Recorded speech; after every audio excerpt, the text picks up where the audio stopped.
The Will to Power, Friedrich Nietzsche. Friedrich Nietzsche's The Will to Power. Walter Kaufmann and R.J. Hollingdale's vintage translation of the posthumous arrangement of 1880s notebook material is not the crowning system Elizabeth Forster Nietzsche sold, nor the worthless scrap heap Schlechte pretended. It is the laboratory of the revaluation. European nihilism diagnosed as the highest values devaluating themselves. Religion, morality, and philosophy vivisected, while the power named as interpretation, life and art, order of rank, Dionysus, and eternal recurrence as discipline beyond the herd. This forensic examination hears Nietzsche's register. Ice, cheerfulness, war, the first perfect nihilist who has lived through nihilism to the end and left it outside himself. Abstract. The Will to Power, Kaufmann/Hollingdale, vintage 1968, gathers 1,067 notes from Nietzsche's 1880s Nachlass, arranged by German editors under topical headings Nietzsche did not author, retained here as finding aids, not as a system. The preface, 1887-88, announces the history of the next 2 centuries, the advent of nihilism as necessary consequence of Christian moral values, and the will to power as counter-movement and revaluation that presupposes that nihilism. Book 1 maps nihilism's meaning in European history. Book 2 critiques religion, morality, and philosophy as highest values hitherto. Book 3 elaborates principles of a new evaluation. Knowledge as perspectival method, life as will to power, society, and art under the same formula. Book 4 sketches discipline, order of rank, Dionysus, eternal recurrence / a more fatty. This summary tracks Kaufmann's text in Nietzsche's own experimental register. Cynicism with innocence, ice and cheerfulness, war, refusing both Nazi magnum opus myth and Schlechte's dismissive myth. Editorial headings remain finding aids. The notes remain laboratory fire. Executive summary. The central thesis. Nihilism stands at the door because the highest values devaluate themselves. Christian truthfulness turns against Christian interpretation until God is truth, rebounds as all is false. What is coming can no longer come differently. The river no longer reflects. The title Will to Power, attempt at a revaluation of all values, names the counter-movement that can come only after and out of perfect nihilism. New values, once one has found out what the old ones were really worth. Rank is quantum of power. Life is enduring establishment of force. Knowledge is interpretation and method. The highest state is Dionysian affirmation of the world as it is, eternal circulation, a more fatty. Foundational observations. Editorial caveat. TOC and headings are editors. Notes are Nietzsche's laboratory, not a finished system. Neither Baumler's Nazi magnum opus nor Schlechte's nothing new. Nihilism. Highest values devaluate themselves. Aim lacking. Christian moral interpretation is root, not mere distress. Revaluation. Critique of religion. Man impoverishes himself worshipping his own gifts. Morality, herd, remorse, good man. Philosophy, true world, causalism, thing in itself. Will to power, as knowledge, perspectivism, method, as life, organic struggle, interpretation, as society / art. Discipline, order of rank against suffrage universal, Dionysus, eternal recurrence as hardest yes. Significance and recommendation. Essential Nachlass companion to the finished works of the mid to late 1880s, especially beyond Good and Evil, Genealogy, Gay Science V, and the 1888 cluster. Read Kaufmann's introduction first to refuse both Forster Nietzsche's system myth and post-war discard myth. Forensic reading means treating fragments as experiments, not as dogma for breeding fantasies the sister's title inflated. Book 1's history of European nihilism and Book 3's epistemology have no close parallel in the published works. The attempted proofs of eternal recurrence and the densest formulations of will to power as interpretation repay the ice. Use editorial headings as maps, not as Nietzsche's cathedral plan. Editorial frame. What this book is not. Kaufman opens with Hegel's jab. What is well known is not necessarily known. Two false views had their day. First, Elizabeth Forster Nietzsche's publication after the philosopher's death, The Will to Power as Crowning Systematic Achievement, Final Views Between Covers. Baumler, Nazi Berlin professor, Convenient Kroner editions, called it the philosophical magnum opus despite Nietzsche's aversion to systematizers. Newman and others drank that epitome. After the war, that view was discredited with the Nazis, and the book with it. Second myth, Schlechte, not worth reading, nothing new for anyone who knows the published works. Untenable. Book 1 on nihilism. Book 3's epistemology. Attempted proofs of eternal recurrence. Scores of formulations have no close parallel in finished books.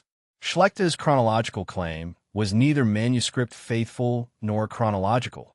Kaufman retains the old systematic arrangement as usable finding aid while refusing both myths. The notes were drafted across the 80s. The sister published 483 notes in 1901, padded biography sales in 1904, then the 1,067-note arrangement of 1906/1911 that this translation follows. Drafts for title pages often include the subtitle attempt at a revaluation of all values. Later, Nietzsche planned a more continuous revaluation, of which the Antichrist was briefly Book 1. What speaks in these pages is laboratory fire, plans, contradictions, hammers, not a closed cathedral. The headings help location, they're not as architecture. Kaufman retains the old systematic arrangement as usable finding aid because Schlechte's alternative was neither manuscript faithful nor chronological, utterly pointless.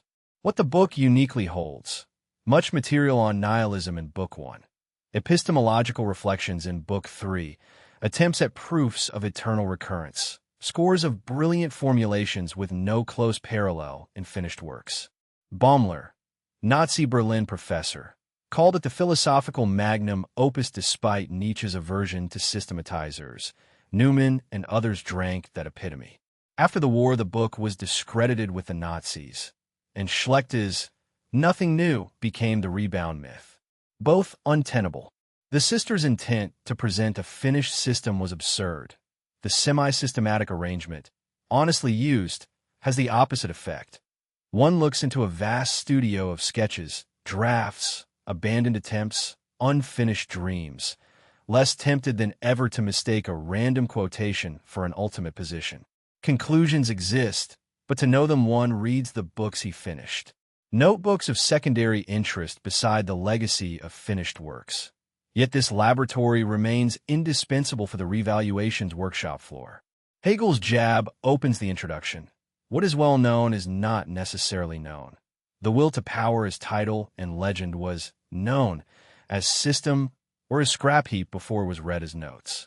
Kaufman's edition refuses both reputations, so the reader can enter the studio without the sisters' cathedral ceiling or the post-war padlock on the notebooks themselves. The translation follows the 1,067-note Kroner arrangement, not as dogma, but as the least pointless map through a studio that must not be mistaken for a finished system. Two myths: Sisters' System / Baumler Magnum Opus, Schlechte's discard. What remains? Experimental necklace of the revaluation, editorially arranged. Studio not cathedral. Arrangement as finding aid. Finished books still the legacy. Quote, two false views of the will to power have had their day, in turn. For a long time, it was widely held to represent Nietzsche's crowning systematic achievement. After World War II, this view was discredited along with the Nazis, and in the process the book itself was discredited too. Schlechte, The Will to Power contains nothing new. This is as untenable as Baumler's view. Nietzsche's preface, Gospel of the Future, of what is great one must either be silent or speak with greatness, cynically and with innocence. What he relates is the history of the next 2 centuries, the advent of nihilism, what can no longer come differently. Necessity is at work. The future speaks in 100 signs.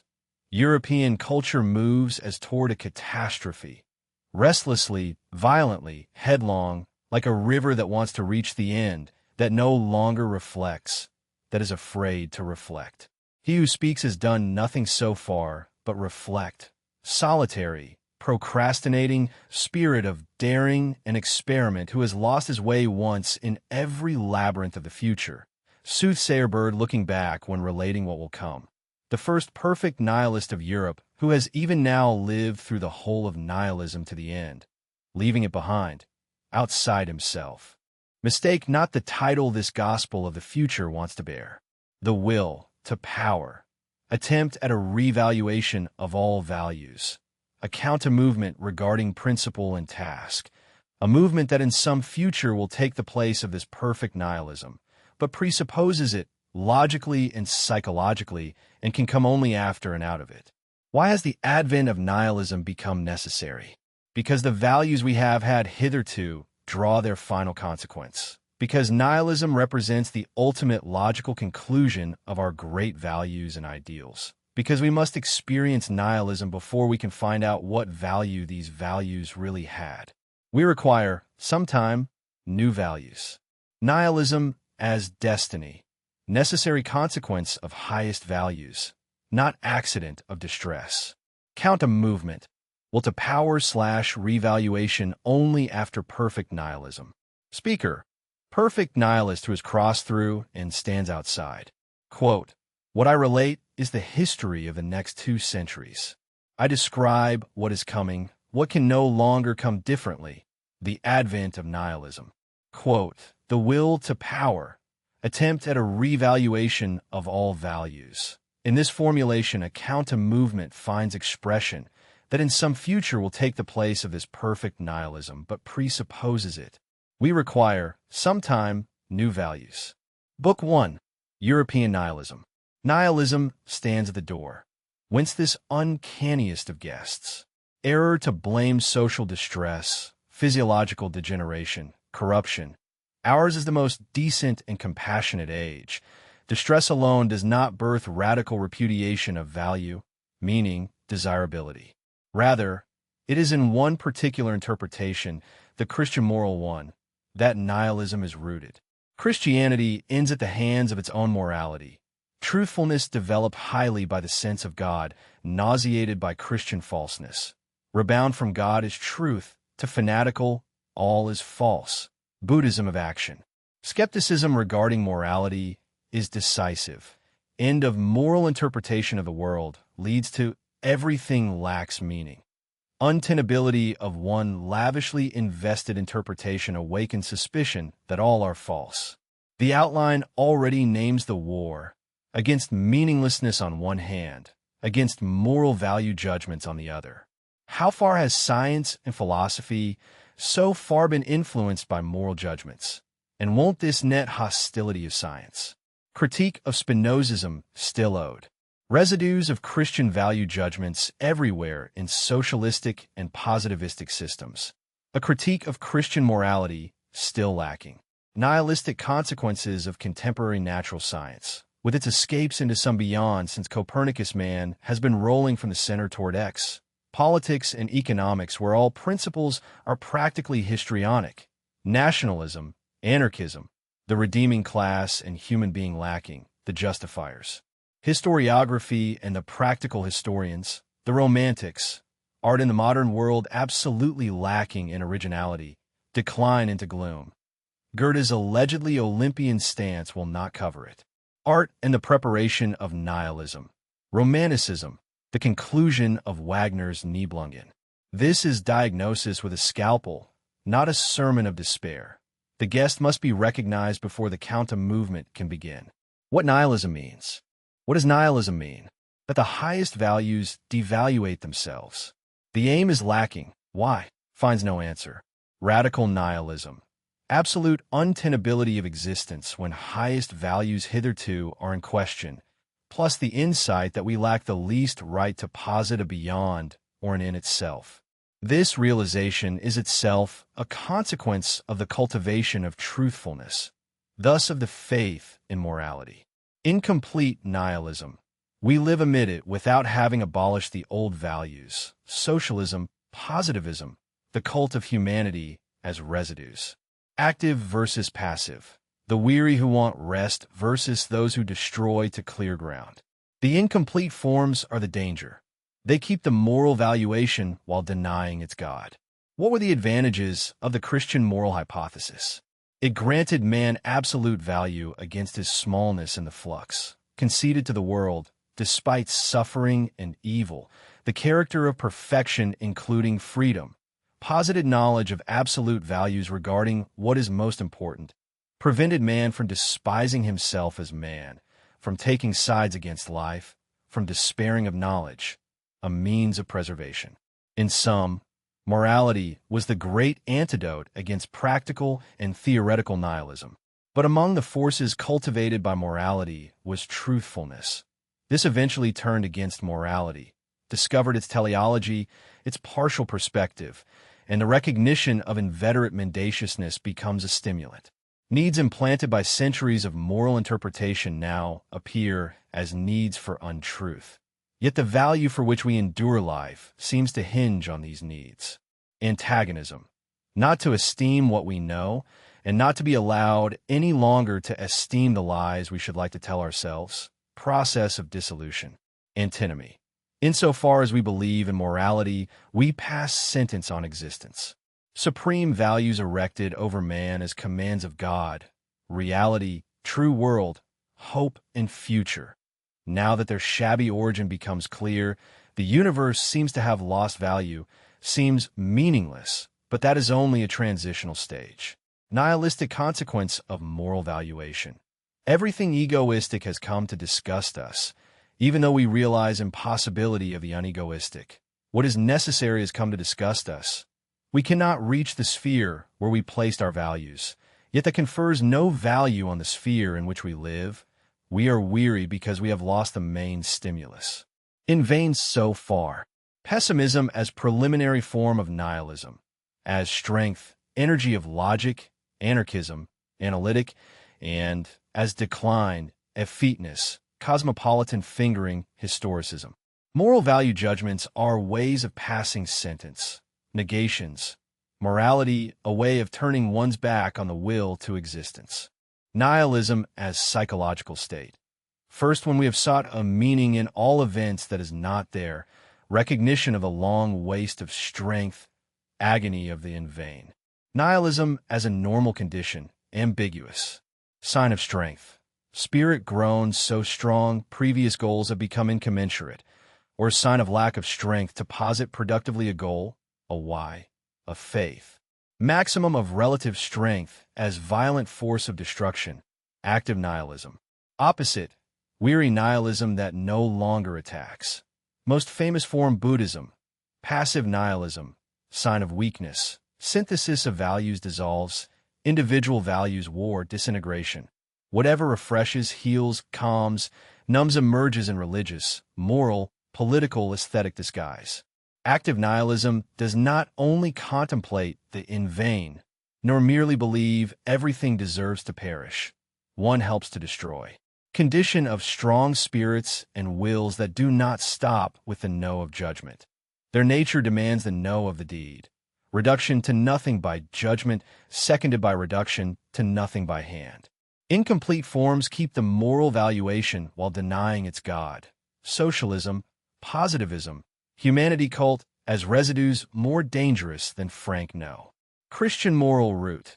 Not distress, but interpretation that exhausts itself. Highest values devaluate themselves. Definition of nihilism. Active/passive/incomplete. Power clearing ground versus weary, no versus residues. Quote, what does nihilism mean? That the highest values devaluate themselves. The aim is lacking. Why? Finds no answer. Quote, it is an error to consider social distress or physiological degeneration as the cause of nihilism.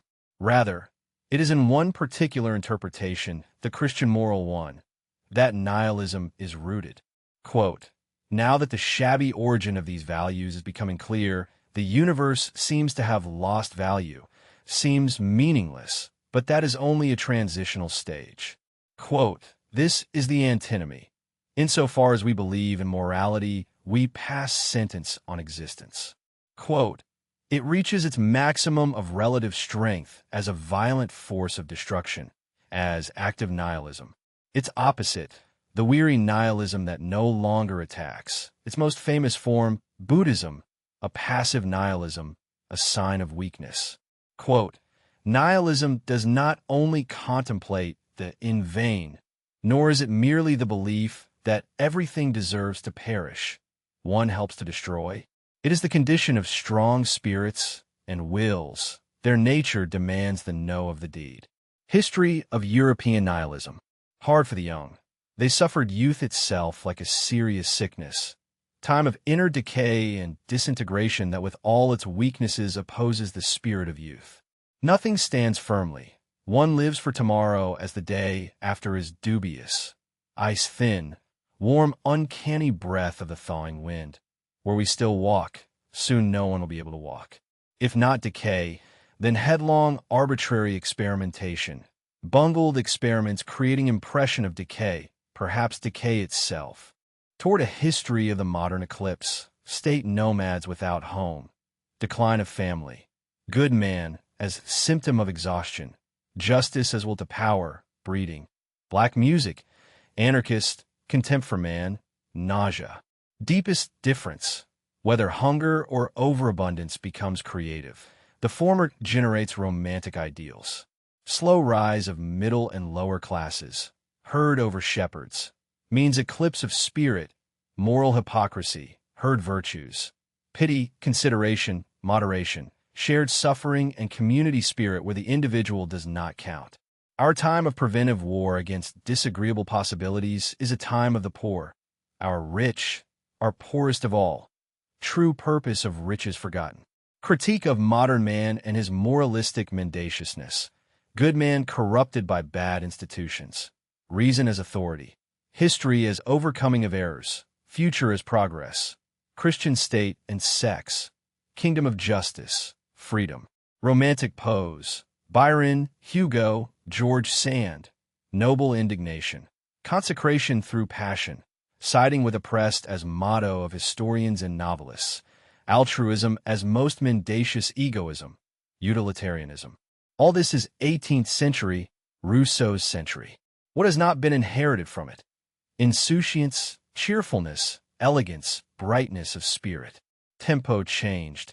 Enjoyment of refinement and clarity gave place to color, harmony, mass, reality, sensualism in matters of the spirit. Paradox of the age, a tremendous quantum of humaneness has been attained and is not felt. We have become so sensitive to small distresses that we ignore what has been attained. Decadent eyes see wretchedness at all times, over-irritation of moral feelings, embitterment and eclipse that pessimism carries into judgment, the predominance of the notion that our morality is in a bad way. Credit, worldwide trade, means of transportation, a tremendous mild trust in man finds expression there even while the ice thaws underfoot. Modernity in the metaphor of nourishment and digestion. Sensibility immensely more irritable, dressed up moralistically as increase in pity. Abundance of disparate impressions greater than ever. Foods, literatures, newspapers, forms, tastes, landscapes. Tempo prestissimo. Impressions erase each other. One resists taking anything deeply, weakening of power to digest. Adaptation to the flood. Men unlearn spontaneous action, merely react to stimuli from outside. Strength spent assimilating, defending, opposing. Profound weakening of spontaneity. Historian, critic, analyst, interpreter, observer, collector, reader, all reactive talents, all science. Artificial change of nature into a mirror. Epidermically interested. Coolness on principle. Opposition of external mobility and deep heaviness and weariness. Overwork, curiosity, sympathy, modern vices. Overabundant intermediary forms. Atrophy of types. Traditions break off. Overlordship of instincts after willpower weakened. State with absurdly fat stomach. Besides real workers, representatives, scribblers, garrulous OLs representing suffering, professional politicians well off while representing distress with powerful lungs. Modern life, expensive owing to intermediaries.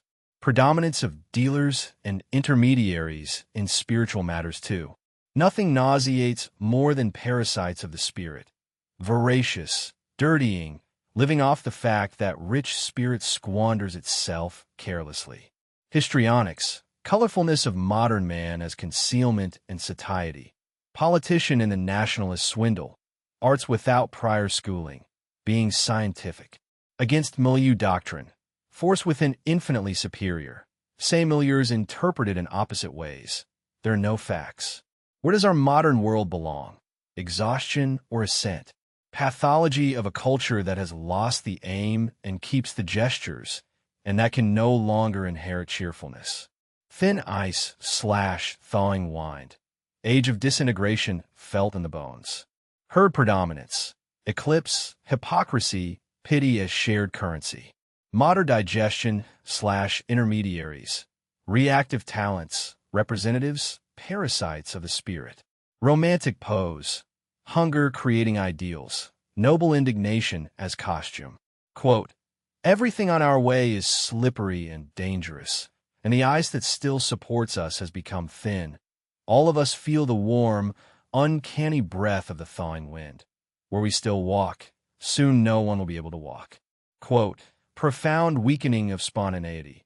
The historian, critic, analyst, the interpreter, the observer, the collector, the reader, all of them reactive talents, all science. Quote, nothing to date has nauseated me more than the parasites of the spirit. In our unhealthy Europe, one already finds them everywhere, and they have the best conscience in the world.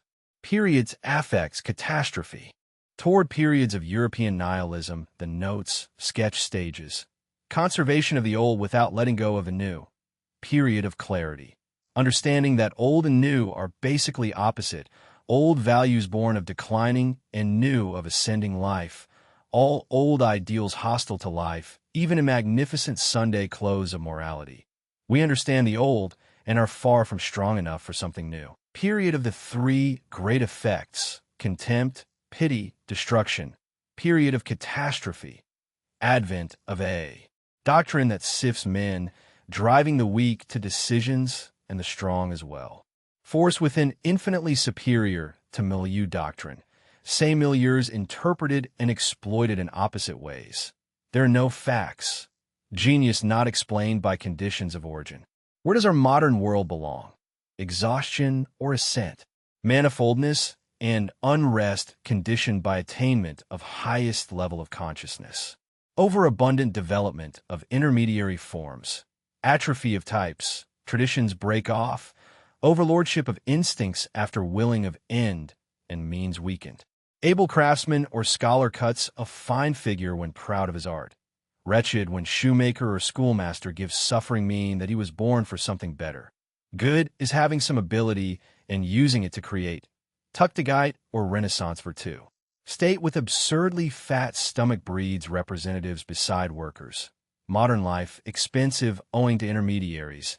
Ancient city would have given a hoot or a kick.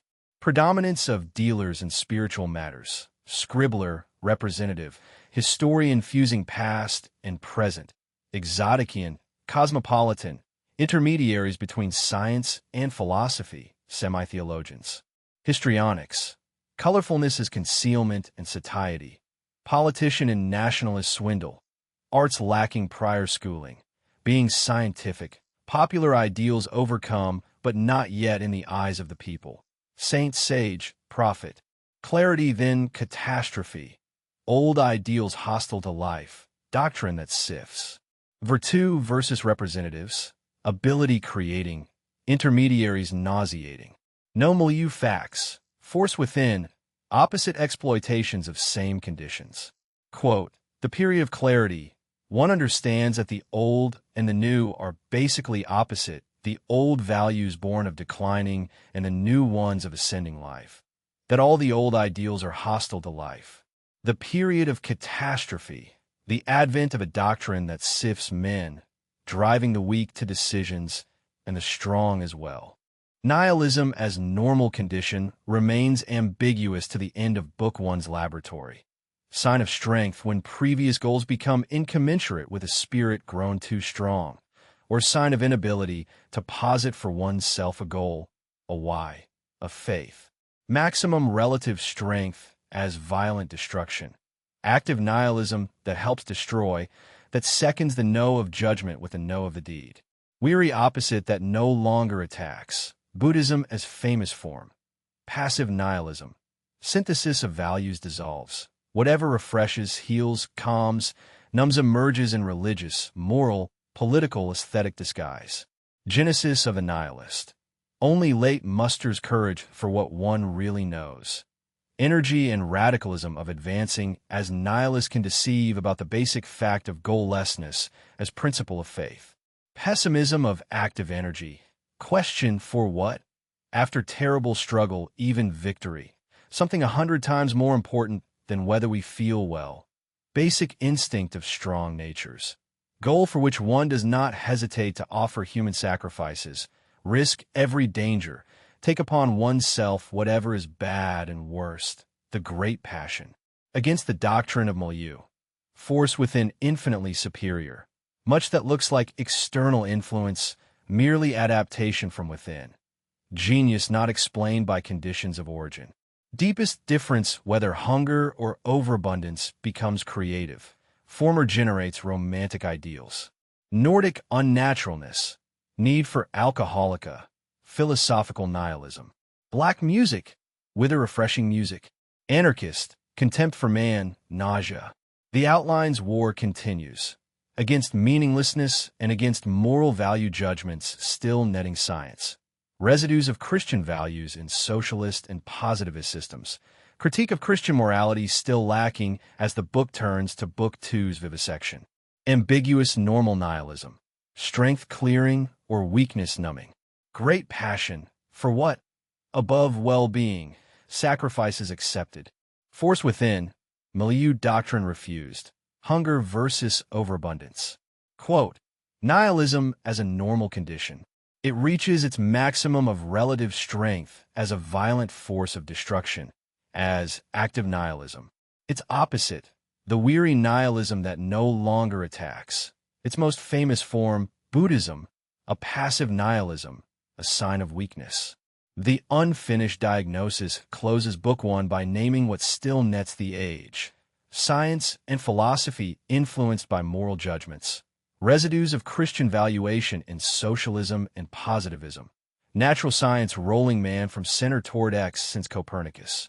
Politics and economics whose principles are histrionic. Historiography and romantic art preparing nihilism through Wagner's Nibelungen conclusion. Goethe's Olympian stance will not cover the decline into gloom. The redeeming class and human being, the justifiers, are lacking. Incomplete nihilism remains the practical danger, living amid devaluation while keeping the old table's moral currency under new names. Active nihilism clears, passive nihilism numbs. The incomplete form keeps the guest at the door without recognizing him. What follows in Book Two is the vivisection that the outline said was still lacking, a critique of Christian morality and of the highest values hitherto. Religion, morality, philosophy, so that the counter-movement of Books 3 and 4 can speak after and out of perfect nihilism rather than beside it. Book One's ice-thin path ends where recognition begins. The uncanniest guest stands at the door because the highest values devaluated themselves, and the history of European nihilism is the history of a culture that lost the aim while keeping the gestures. Herd over shepherds, romantic pose, reactive talents, parasites of the spirit. The counter-movement cannot begin until this diagnosis is lived through to the end. Recognition without counter-movement is still incomplete nihilism under another name. The guest is named, the ice is felt, and the old tables still command under socialist, positivist, and humanitarian residues until Book Two's critique and Book Three's principles take the field. Book Two, critique of the highest values hitherto. Critique of religion. All the beauty and sublimity bestowed upon real and imaginary things he will reclaim as property and product of man, his fairest apology. Man as poet, thinker, God, love, power. With regal liberality he lavished gifts upon things so as to impoverish himself and feel wretched. His most unselfish act hitherto, to admire and worship and conceal from himself that he created what he admired. Origin of religion. As the uneducated posits anger as cause of being angry, so a naive stage man explains strange, thrilling, overwhelming conditions as obsession by a person. Christian, most naive and backward species today, traces hope and redemption to psychological inspiration by God. Among strong races, the epileptic inspires conviction of strange power. Every related subjection, poet, great criminal, love, revenge, invents extra-human powers. Condition concretized as person. When it overtakes us, thought affected by that person. Psychological concept of God. A condition, to appear as effect, personified as cause. When suddenly suffused with feeling of power, man dares not think himself the cause. Posits a stronger person, a divinity. Religion, extreme feelings of power that take by surprise. Alteration de la personalite. Fear and terror at oneself. Also extraordinary happiness. Among the sick, feeling of health suffices to inspire belief in God. Rudimentary psychology. All changes are effects of will. All effects suppose an agent. When man experiences conditions of power not willed, he needs an external will. Consequence. He has not dared credit himself with strong, surprising impulses.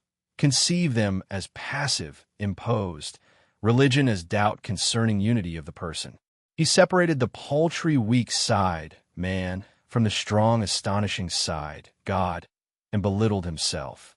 The Christian continues, exalted moral states, not willed, as work of the person, divides into mean, weak fiction and God. One way of raising man from the abasement produced by subtracting exalted states as foreign was the family theory. Ancestors as influence, solidarity, poets and seers as mouthpieces, Homer, proud not to be individuals. Step by step man takes possession of his exalted and proud states, his acts and works.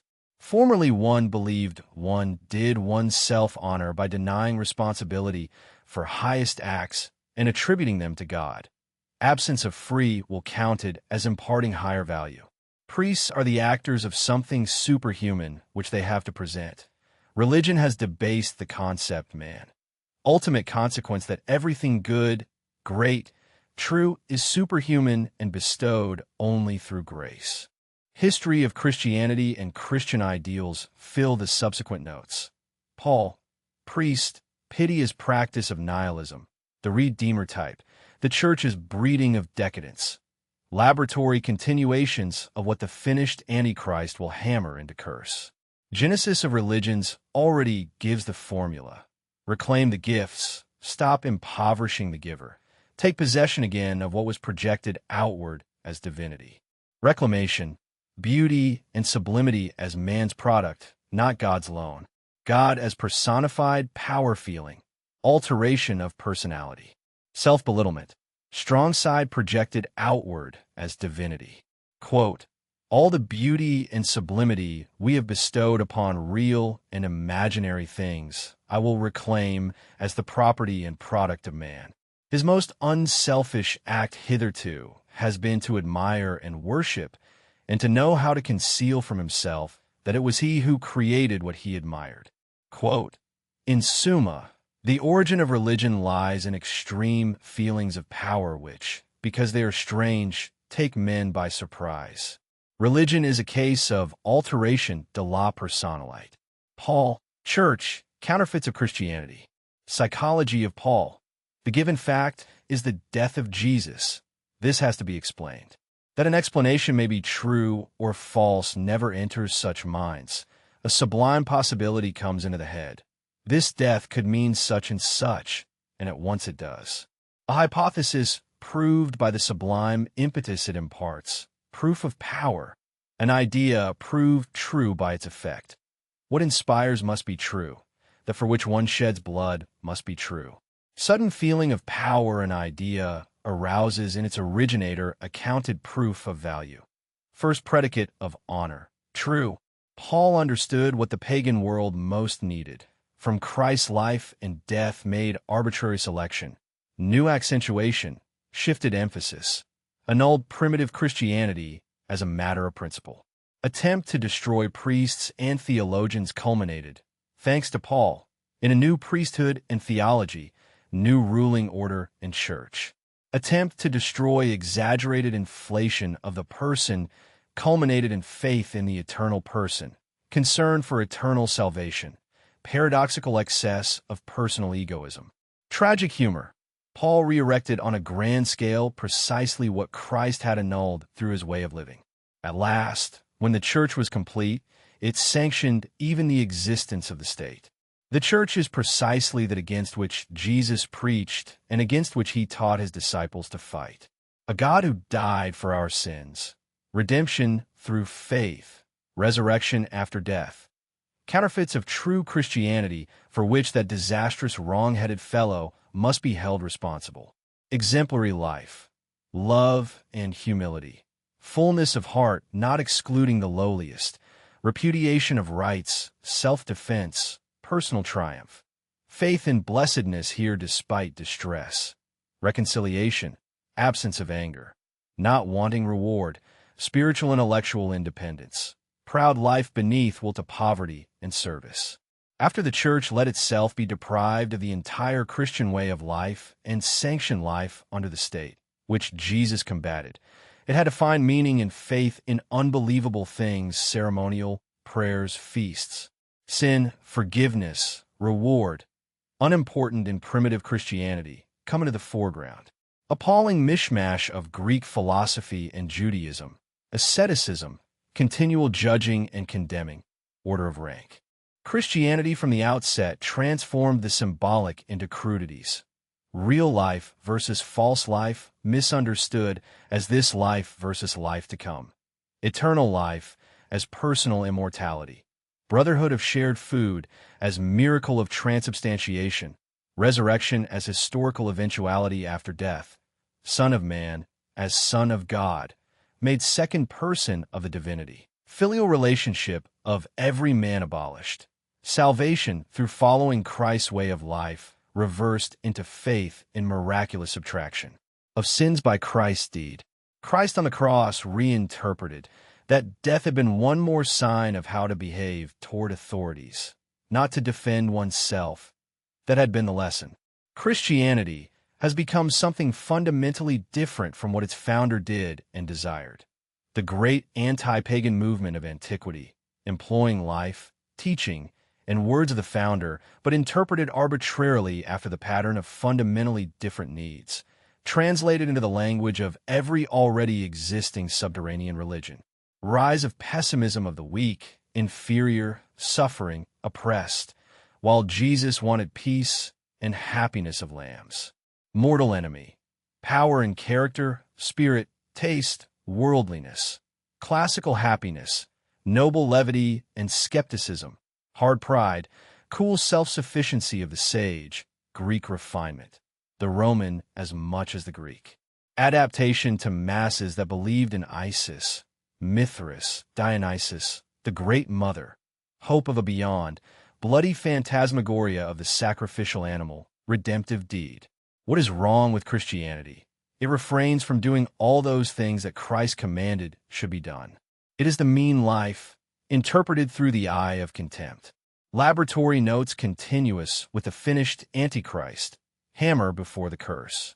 Paul's proof of power, effect, and impetus as truth.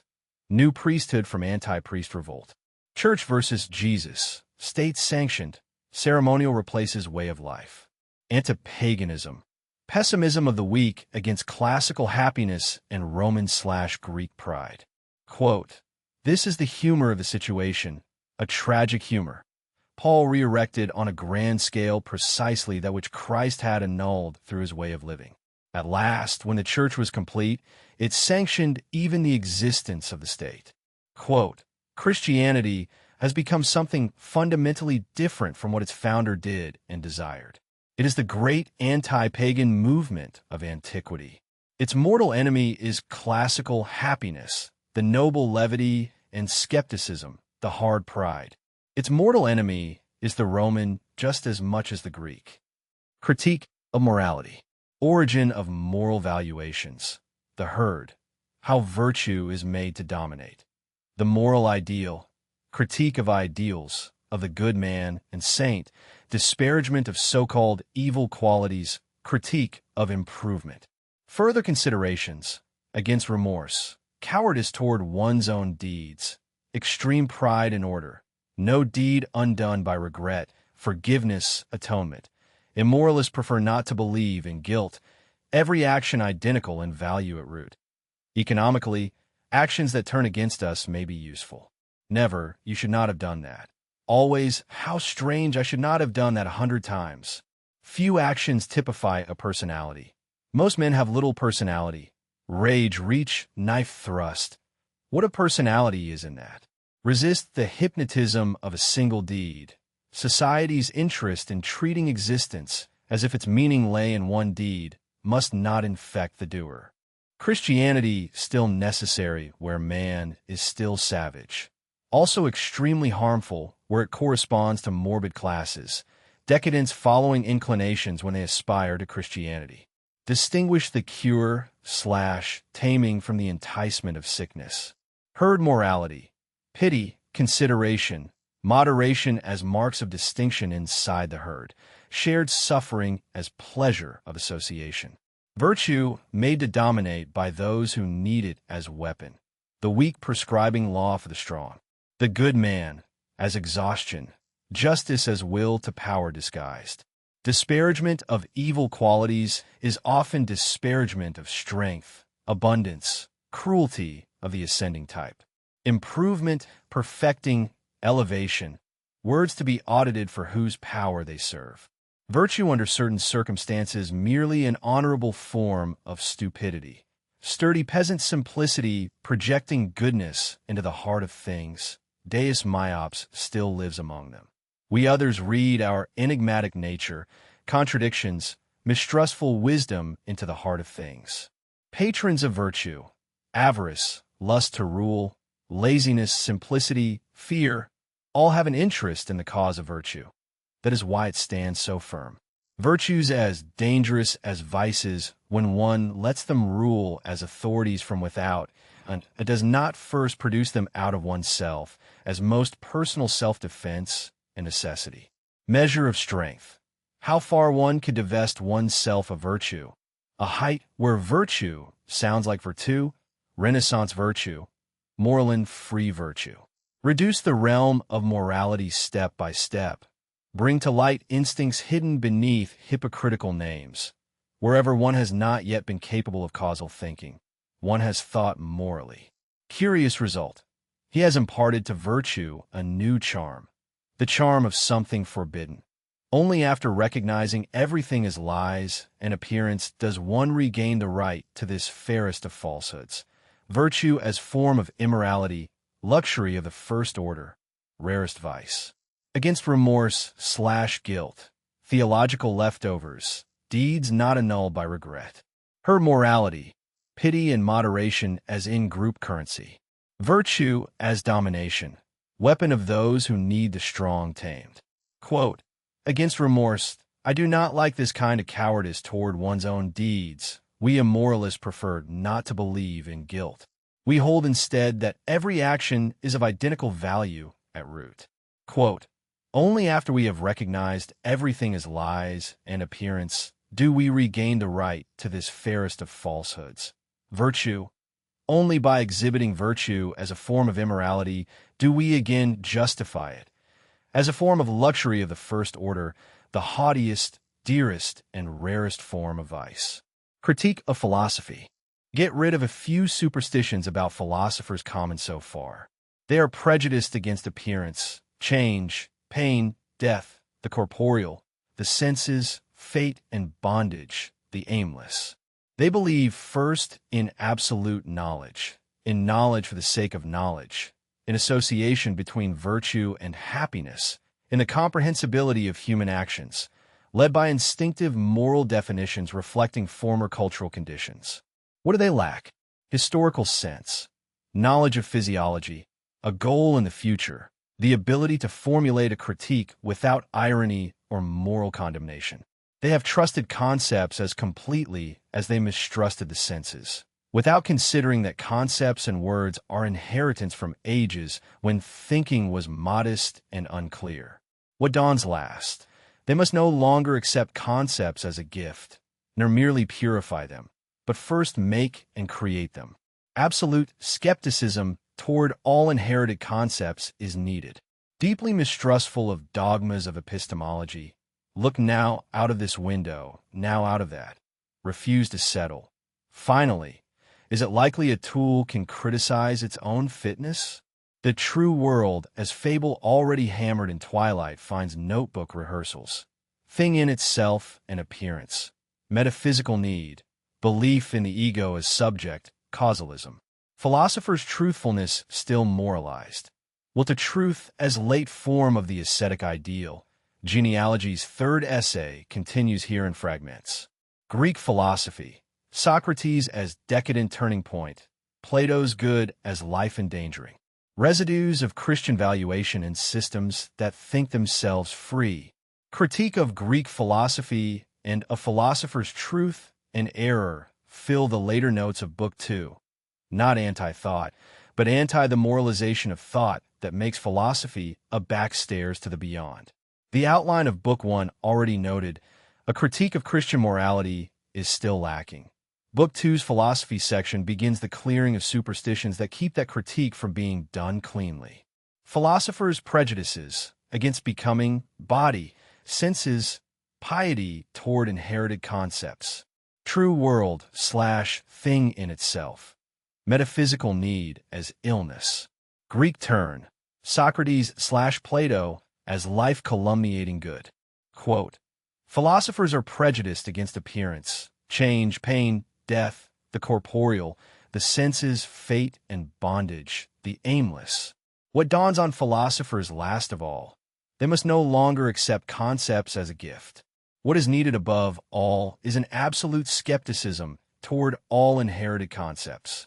Quote, deeply mistrustful of the dogmas of epistemology, I love to look now out of this window, now out of that.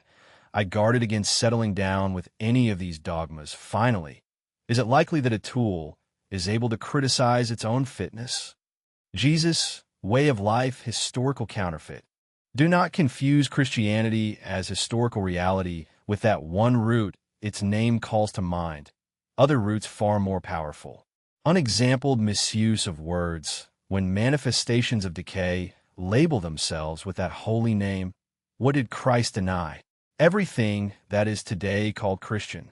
Entire Christian teaching as to what shall be believed, idle falsehood and deception, precisely the opposite of what inspired the movement at the beginning.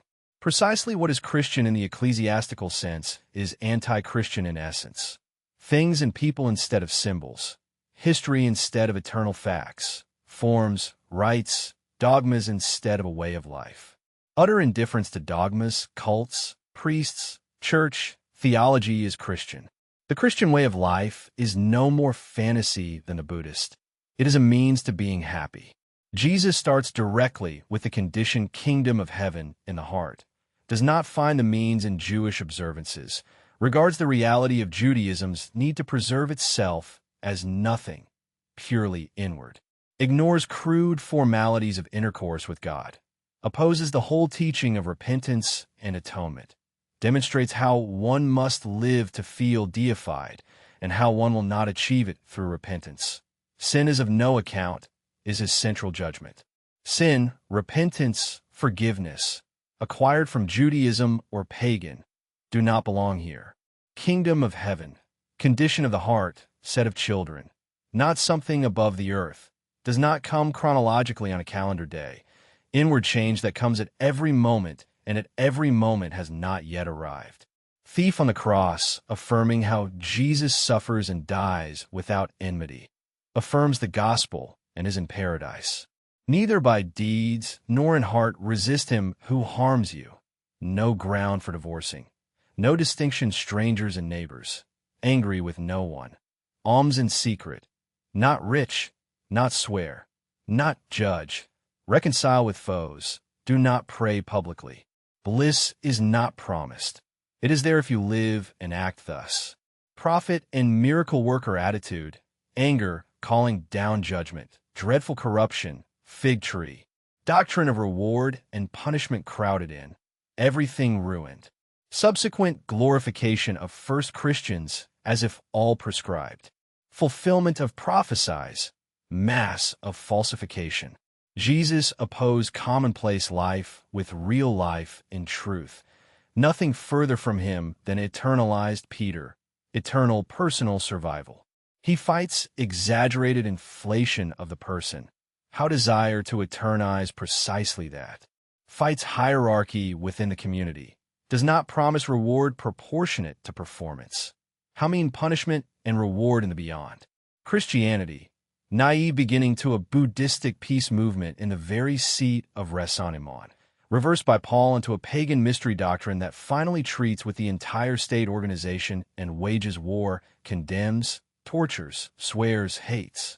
Paul seeks sacrifice, bloody phantasmagoria competitive with mystery cults, God on the cross, blood drinking, unio mystica with the sacrifice, afterlife as resurrection in causal relation to that sacrifice after type of Dionysus, Mithras, Osiris, guilt and atonement in a foreground. Not a new way of life, but a new cult, faith in miraculous transformation. Way of life versus faith, bliss present in living. Ecclesiastical counterfeit substitutes dogma and beyond. Kingdom of the heart. Inward change every moment, not calendar eschatology. Paul's mystery. Sacrifice cult against Jesus's anti-person, anti-hierarchy praxis. Quote, what did Christ deny? Everything that is today called Christian. Precisely that which is Christian in the ecclesiastical sense is anti-Christian in essence. Things and people instead of symbols. History instead of eternal facts, forms, rites, dogmas instead of a way of life. Quote, Christianity, a naive beginning to a Buddhistic peace movement in the very seat of raisonnement, but reversed by Paul into a pagan mystery doctrine, which finally learns to treat with the entire state organization and wages war, condemns, tortures, swears, hates. Christian ideals. War against the Christian ideal. Against blessedness and salvation as goal of life, against supremacy of the simple, pure in heart, suffering and unfortunate. When has any man of consequence resembled the Christian ideal? Check Plutarch's Heroes. Age of comparison, we are self-consciousness of history, enjoy and suffer differently. Importunate inquisitiveness attacks the most dangerous things. Everything is good. Scholars today best fulfill the teaching of Christ. Irony against those who believe Christianity overcome by natural sciences. Christian value judgments have not been overcome. Christ on the cross, still the most sublime symbol. Two great nihilistic movements, Buddhism and Christianity, the latter only now attaining the culture level to fulfill its original vocation. Recover the Christian ideal, determine its value. What values does it negate? What counter-ideal? Pride, pathos of distance, great responsibility, exuberance, splendid animality, instincts that delight in war and conquest, deification of passion, revenge, cunning, anger, voluptuousness, adventure, knowledge, the noble ideal negated, beauty, wisdom, power, splendor, and dangerousness of the type man, the man who fixes goals, the man of the future. Christianity as logical consequence of Judaism. Can it be realized? Yes, under right climatic conditions, as the Indian ideal. Work missing in both. Detaches individual from people, state, culture, jurisdiction. Rejects education, knowledge, manners, gain, commerce. Let's go everything comprising usefulness and value of man. Unpolitical, anti-national. Possible only within firmly ordered political life that allows these holy parasites to proliferate at public expense. Consequence of the will to pleasure and nothing else. Blessedness self-evident. Base thinking. Fear of pain, defilement, corruption sufficient motive for letting everything go. Exhausted race. Francis of Assisi neurotic, epileptic, visionary like Jesus. Higher man distinguished by fearlessness and readiness to challenge misfortune. Eudaimonistic valuations a sign of degeneration. Physiological fatigue, feebleness of will. Christianity with perspective of blessedness, typical of suffering and feeble species. Abundant strength wants to create, suffer, go under. Christian salvation for bigots bad music. Poverty, humility, chastity, dangerous and slanderous ideals. But like poisons, useful cures in certain illnesses, Roman imperial era. All ideals dangerous. Debase and brand the actual. All poisons, indispensable as temporary cures. God created man happy, idle, innocent, immortal.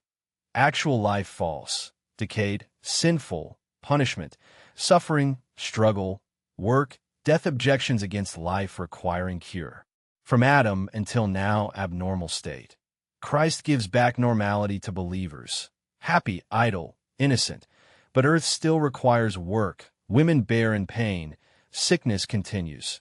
Freedom from death, and sin asserted with emphasis unverifiable. True life only of faith, self-deception, madness. Struggling, battling existence, full of splendor and darkness, only a bad, false existence to be redeemed from. Lazy Christian concepts, blessedness, innocence, immortality, supreme desiderata to be criticized. Why are guilt, work, death, suffering, and from Christian viewpoint knowledge? Contrary to supreme desiderata, they despise the body, treated it as enemy. Delusion that one could carry a beautiful soul in a cadaverous abortion. Revalued natural value until pale, sickly, idiotically fanatical creature thought perfection. Angelic, higher man. Christian has no nervous system. Contempt for demands of the body. Illness conceived as morally conditioned. Punishment, testing, or Pascal salvation state. Struggle of the Christian against nature. Nature against something also nature. Fear, disgust, spirituality, love of ideal without flesh. Type in which excitability of degenerate body predominates. Interpreted otherwise. General problem. What becomes of the man who defames the natural and denies it in practice? Christian as exaggerated self-control, to restrain desires, seems to need to extirpate or crucify them. Counter-ideal negated, pride, distance, animality, war, knowledge, noble type. Blessedness as feebleness. Eudaimonism of the exhausted, holy parasites. Body despised. Ideals as temporary poisons. Beautiful soul in abortion. Quote, what values are negated by it? Pride, pathos of distance, great responsibility, exuberance, splendid animality, the instincts that delight in war and conquest. The noble ideal is negated. The beauty, wisdom, power, splendor, and dangerousness of the type man. Quote, all ideals are dangerous because they debase and brand the actual. All are poisons, but indispensable as temporary cures. Origin of moral valuations and herd. Attempt to think about morality without falling under its spell. Mistrustful of seductiveness, of beautiful gestures. Christian viewpoint in which we grew up. A world we can revere, adequate to drive to worship. Increase in acuteness, mistrust, scientificity, ambitious instinct for veracity. This interpretation grown impermissible. Subtlest escape. Kantian criticism. Intellect disputes right to make or reject such interpretations. Content with trust. Renunciation of provability. Inconceivable superior ideal as stopgap. Hegelian way out. Spirit as self-revealing ideal realizing itself in becoming. Faith directed into future. Criticism never directed at the ideal itself, only at why not yet achieved. Utilitarianism, socialism, democracy criticize origin of moral evaluations, but believe them just as much as the Christian naivete. as if morality could survive when the God who sanctions it is missing, the beyond absolutely necessary if faith and morality is to be maintained. Basic problem. Whence this omnipotence of faith in morality? Inquiry into origin of evaluations not identical with critique. Though insight into pudenda origo diminishes value and prepares critical mood. What are evaluations worth? Outcome of their rule? For whom? In relation to what? Answer. For life, and life is will to power. Moral evaluation is exegesis. Who interprets? Our affects. Virtue's physiological conditions, refined passions. Pity and love of mankind as development of sexual drive. Justice as development of revenge. Virtue as pleasure in resistance. Will to power. Morality. System of evaluations that partially coincides with conditions of a creature's life. By fruits ye shall know them. He says, it is a fruit by which I recognize the soil. Moral judgments as symptoms and sign languages of physiological prosperity or failure. Same worth as astrology. Chief proposition. There are no moral phenomena, only a moral interpretation of phenomena, itself of extramoral origin. All evaluation from a definite perspective. Preservation of individual, community, race, state, church, faith, culture. Because we forget valuation is always from a perspective, the individual contains vast confusion of contradictory valuations. Disease condition versus animals. Wisest man richest in contradictions. Antennae for all types. Rare grand harmony. Willing means willing an end. End includes evaluation. We first make a thing painful by investing it with evaluation. Moral evaluations color almost every sense impression. Tables of value. Erection of conditions of existence of limited groups, often erroneous. Contemporary man. Diverse value judgments no longer creative. Condition of existence missing. Experimental morality, to give oneself a goal. Criterion of moral action, disinterestedness, universal validity, is armchair moralizing, study peoples. Belief that such behavior is first condition of existence. Immoral means bringing destruction. Herd, pity, consideration, moderation as marks of distinction inside the herd. Shared suffering and community spirit where the individual does not count. How virtue is made to dominate. Patrons of virtue, avarice, lust to rule, laziness, fear, all have interest in the cause. Virtue as domination by those who need the strong tamed. Moral ideal, desire, thus it ought to be, is desire that everything be different, condemnatory critique of the whole. Yet life itself is such a desire. Knowledge of what is consequence of wonder at disagreement between desires and course of the world. Perhaps ought is desire to overcome the world. Today every man ought to be thus, spoken with irony. One becomes only that which one is. Vice and virtue not causes but consequences, physiological. Bad. Incapacity of degenerating type. Weakness of will, multiple personality, inability to resist stimulus. Christianity prospers where morbid soil. Ideals as playground of cowardice, laziness, weakness for recreation of strong virtues, spiritual poverty of inventive animal. Ideal as form of dream, weariness, weakness. Innocence. Ideal stupefaction, blessedness. Ideal sloth, love. Ideal of herd animal that no longer wants enemies. Desire magnifies. Moral values highest, because moral ideal least fulfilled. Mankind embrace clouds called despair and impotence God. Counterfeiting of morality. Pretends to know good and evil. Why mankind is here, its goal. Mankind is not a whole, but inextricable multiplicity of ascending and descending life processes. Decadence belongs to all epochs. Optical habit of seeking value and approach to ideal man remains after Christian self-inflation sifted.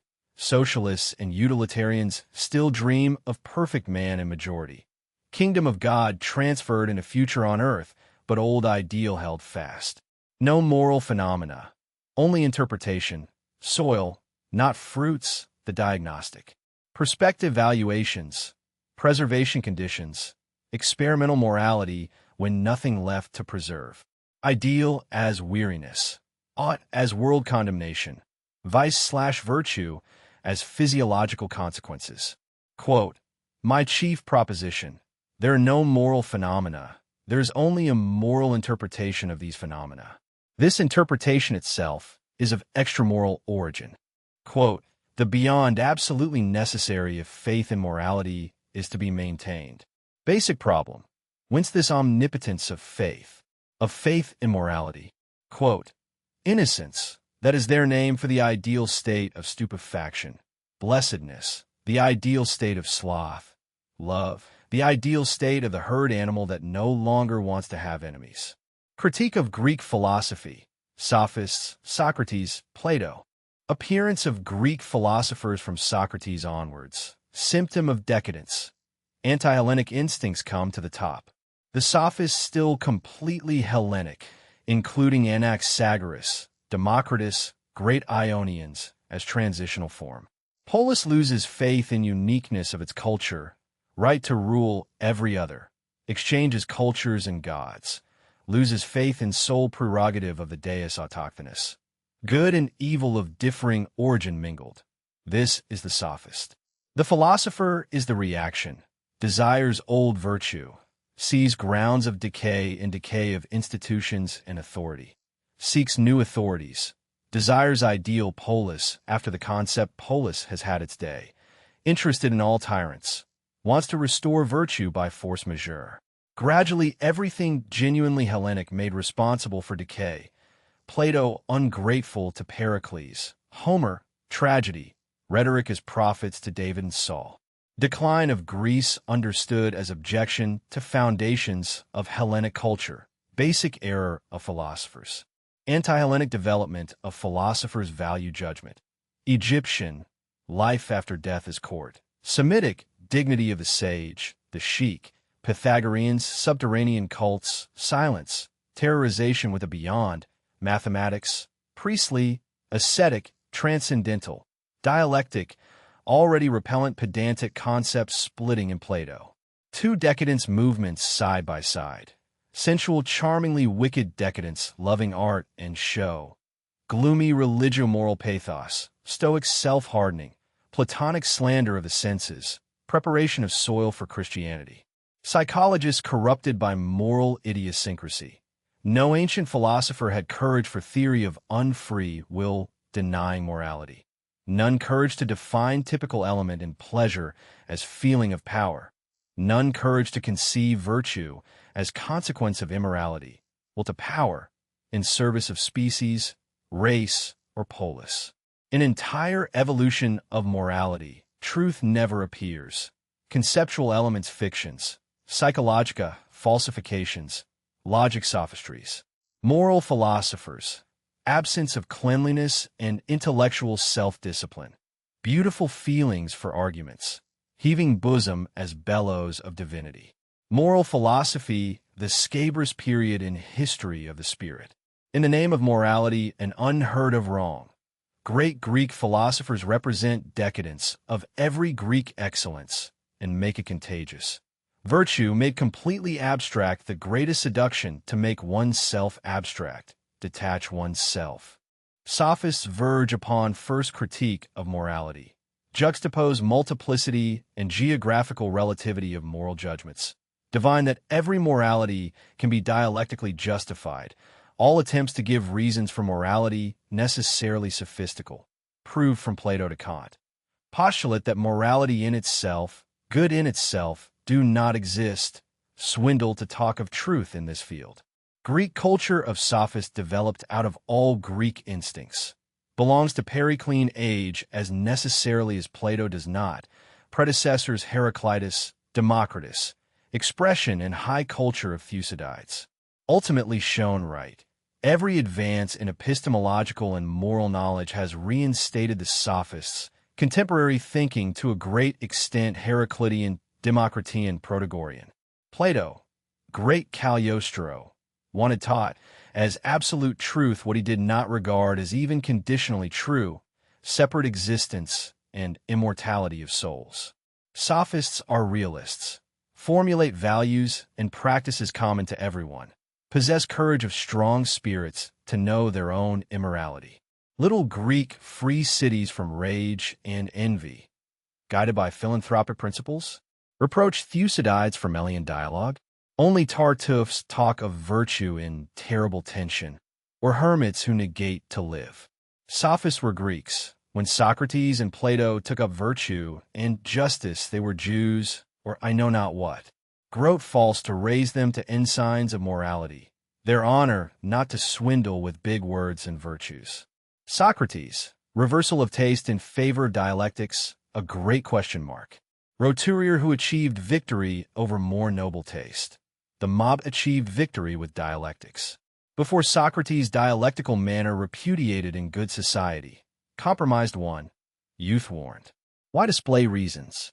Against others one possessed authority, one commanded. Among one's own, inter pares tradition, one understood one another. No place for dialectic, mistrusted public presentation of arguments. Honest things do not display reasons that way. Something indecent about showing all cards. What can be demonstrated is of little worth. Dialectics inspire mistrust, unconvincing, emergency measure. One must be obliged to extort rights. Jews dialecticians, Reynard the Fox, Socrates. Moral judgments torn from Greek political ground, denaturalized under pretense of sublimation. Good and just severed from presuppositions, become liberated ideas, objects of dialectic, invent world where they are at home. Mischief climax in Plato, invent abstractly perfect man. Good, just, wise, dialectician, scarecrow of ancient philosopher, plant removed from all soil, humanity without regulating instincts, virtue that proves itself with reasons. Consequence of denaturalization, degenerate type, the good man, the happy man, the wise man. Socrates, moment of the profoundest perversity in the history of values. Sophists Hellenic, relativity of morals, courage of immorality, Thucydides. Socrates/Plato, dialectic as mob victory, denaturalized virtue, soil for Christianity. Moral philosophy, fictions, beautiful feelings as arguments, Scabrous period.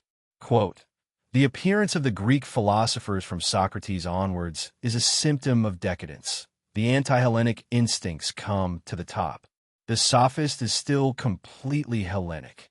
The philosopher, on the other hand, is the reaction. He desires the old virtue.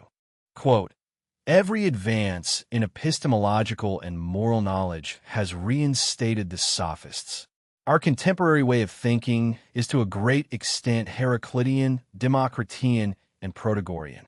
Quote, Socrates represents a moment of the profoundest perversity in the history of values. Pity, improvement, and the good man. Pity is squandering of feeling, a parasite harmful to moral health. Does good to the one who pities, not the other. Does not depend upon maxims. Christian moral quackery. Pity and contempt succeed one another. Pity and love of mankind as development of the sexual drive. Justice as development of the drive to revenge. Formulas that strip the herd's favorite virtues of their halo and return them to physiology. Critique of the words improvement, perfecting, elevation. Who is improved? Toward what type? At whose expense? The good man as symptom of exhaustion. As corrupted and seduced by bad institutions in the moralistic mendaciousness of modern man, while the deeper diagnosis sees good and bad as consequences of physiological capital, not causes.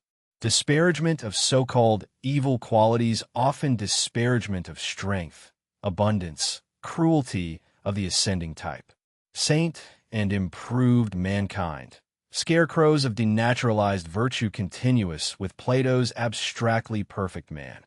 How virtue is made to dominate, not by proving itself, but by the interest of avarice, lust to rule, laziness, simplicity, fear, patrons who need virtue firm. Measure of strength. How far one can divest oneself of virtue until it sounds like virtue. Reduce realm of morality step by step. Honor names of instincts hidden beneath hypocritical names. Wherever causal thinking lacking, one has thought morally. Further considerations against remorse remain the immoralist hygiene. No deed undone by regret. Never, you should not have done that. Always, how strange, I should not have done that 100 times. Resist hypnotism of a single deed. Society's interest in treating existence as if meaning lay in one deed must not infect the doer. Few actions typify a personality. Most men have little personality. Christianity still necessary where man still savage. Extremely harmful where it corresponds to morbid classes. Decadence following inclinations when they aspire to Christianity. Distinguish cure and taming from enticement of sickness. The moral ideals ought remains the condemnatory critique of the whole. The laboratory's countermove is experimental morality. To give oneself a goal, once nothing remains that wants preserving under the old tables. War against the Christian ideal continues here as war against blessedness is goal. Higher man distinguished by fearlessness and readiness to challenge misfortune. Eudemonistic valuations sign of degeneration. All ideals dangerous. Poisons and temporary cures. The good man of the herd is not a moral achievement, but a physiological and historical result to be diagnosed, not worshipped. Pity as parasite. Physiology of herd virtues. Sexual/revenge roots. Improvement audited. Whose type? Whose expense? Exhaustion as good. Experimental morality. Goal above tables when preservation base is gone. Quote, formerly one said of every morality, by their fruits ye shall know them. I say of every morality. It is a fruit by which I recognize the soil from which it sprang. Quote, one should reduce and limit the realm of morality step by step. It is a measure of strength how far one can divest oneself of virtue. And a height can be imagined where the concept virtue is so understood that it sounds like virtu, Renaissance virtue, Moreland free virtue. Further considerations, truthfulness, ideals, denaturalization. The laboratory's critique of philosophy and morality converges. Moral philosophy as the scabrous period in the history of the spirit, beautiful feelings taken for arguments, heaving bosom as bellows of divinity. In the name of morality, under patronage of morality, unheard of wrong, decadence contagious. Virtue made completely abstract. Greatest seduction to make oneself abstract, detach oneself. Sophist's honor, not to swindle with big words and virtues. Courage to know their own immorality. Formulate practices common to everyone on the level of values. Socrates and Plato take up virtue and justice as reaction. Desire old institutions, new authorities, ideal polis after polis has had its day. Restore virtue by force majeure. Make genuinely Hellenic culture responsible for decay. Dialectics, mob victory over noble taste. Emergency measure of those obliged to extort rights. What can be demonstrated is of little worth. Moral judgments torn from Greek political ground. Denaturalized under pretense of sublimation. Good and just become liberated ideas. Invent world where they are at home. Climax in Plato. Scarecrow of ancient philosopher. Good, just wise dialectician. Plant removed from all soil. Consequence. Degenerate type of the good man, happy man, wise man. Christian ideals recovered for valuation. What they negate is the noble ideal, pathos of distance, splendid animality, war and conquest, adventure and knowledge, realizable as holy parasitism within ordered states. Blessedness as will to pleasure of an exhausted race. Body despised, beautiful soul in cadaverous abortion, illness as moral test. Struggle against nature is nature against nature. Excitability of degenerate body interpreted as spirituality. Paul and church already vivisected. Tragic humor of re-erecting what Christ annulled. Anti-paganism of the weak against classical happiness. Origin of moral valuations. No moral phenomena, only interpretation. Soil not fruit. Beyond necessary if faith in morality survives God's death. experimental morality when nothing left to preserve. The book turns to principles of a new evaluation only after this clearing: method, life as will to power, art as stimulant, rank as quantum, the counter-movements workshop, denaturalized virtue, abstract good man, Socrates as perversity in values, noble negated, Christian ideals counter-table named for war, clearing before construction, Book 2's vivisection as precondition of Book 3. Quote, moral philosophy is the scabrous period in the history of the spirit. One cannot insist too strongly upon the fact that the great Greek philosophers represent the decadence of every kind of Greek excellence and make it contagious. Edge, morality as exegesis, philosophy as superstition. Book 2's vivisection has one further edge before the turn to new evaluation. Morality as exegesis of effects, virtues as refined passions, herd as shared suffering where the individual does not count, remorse as cowardice toward deeds, guilt as theological leftover, the good man as exhaustion and as physiological consequence misread as cause. Philosophy's superstitions, prejudice against appearance, change, pain, death, body, senses, belief in absolute knowledge and knowledge for its own sake, association of virtue and happiness, comprehensibility of actions, led by instinctive moral definitions. What philosophers lack: historical sense, physiology, a goal in the future, critique without moral condemnation. Concepts accepted as dowry from Wonderland must be made and created. Absolute skepticism toward inherited concepts.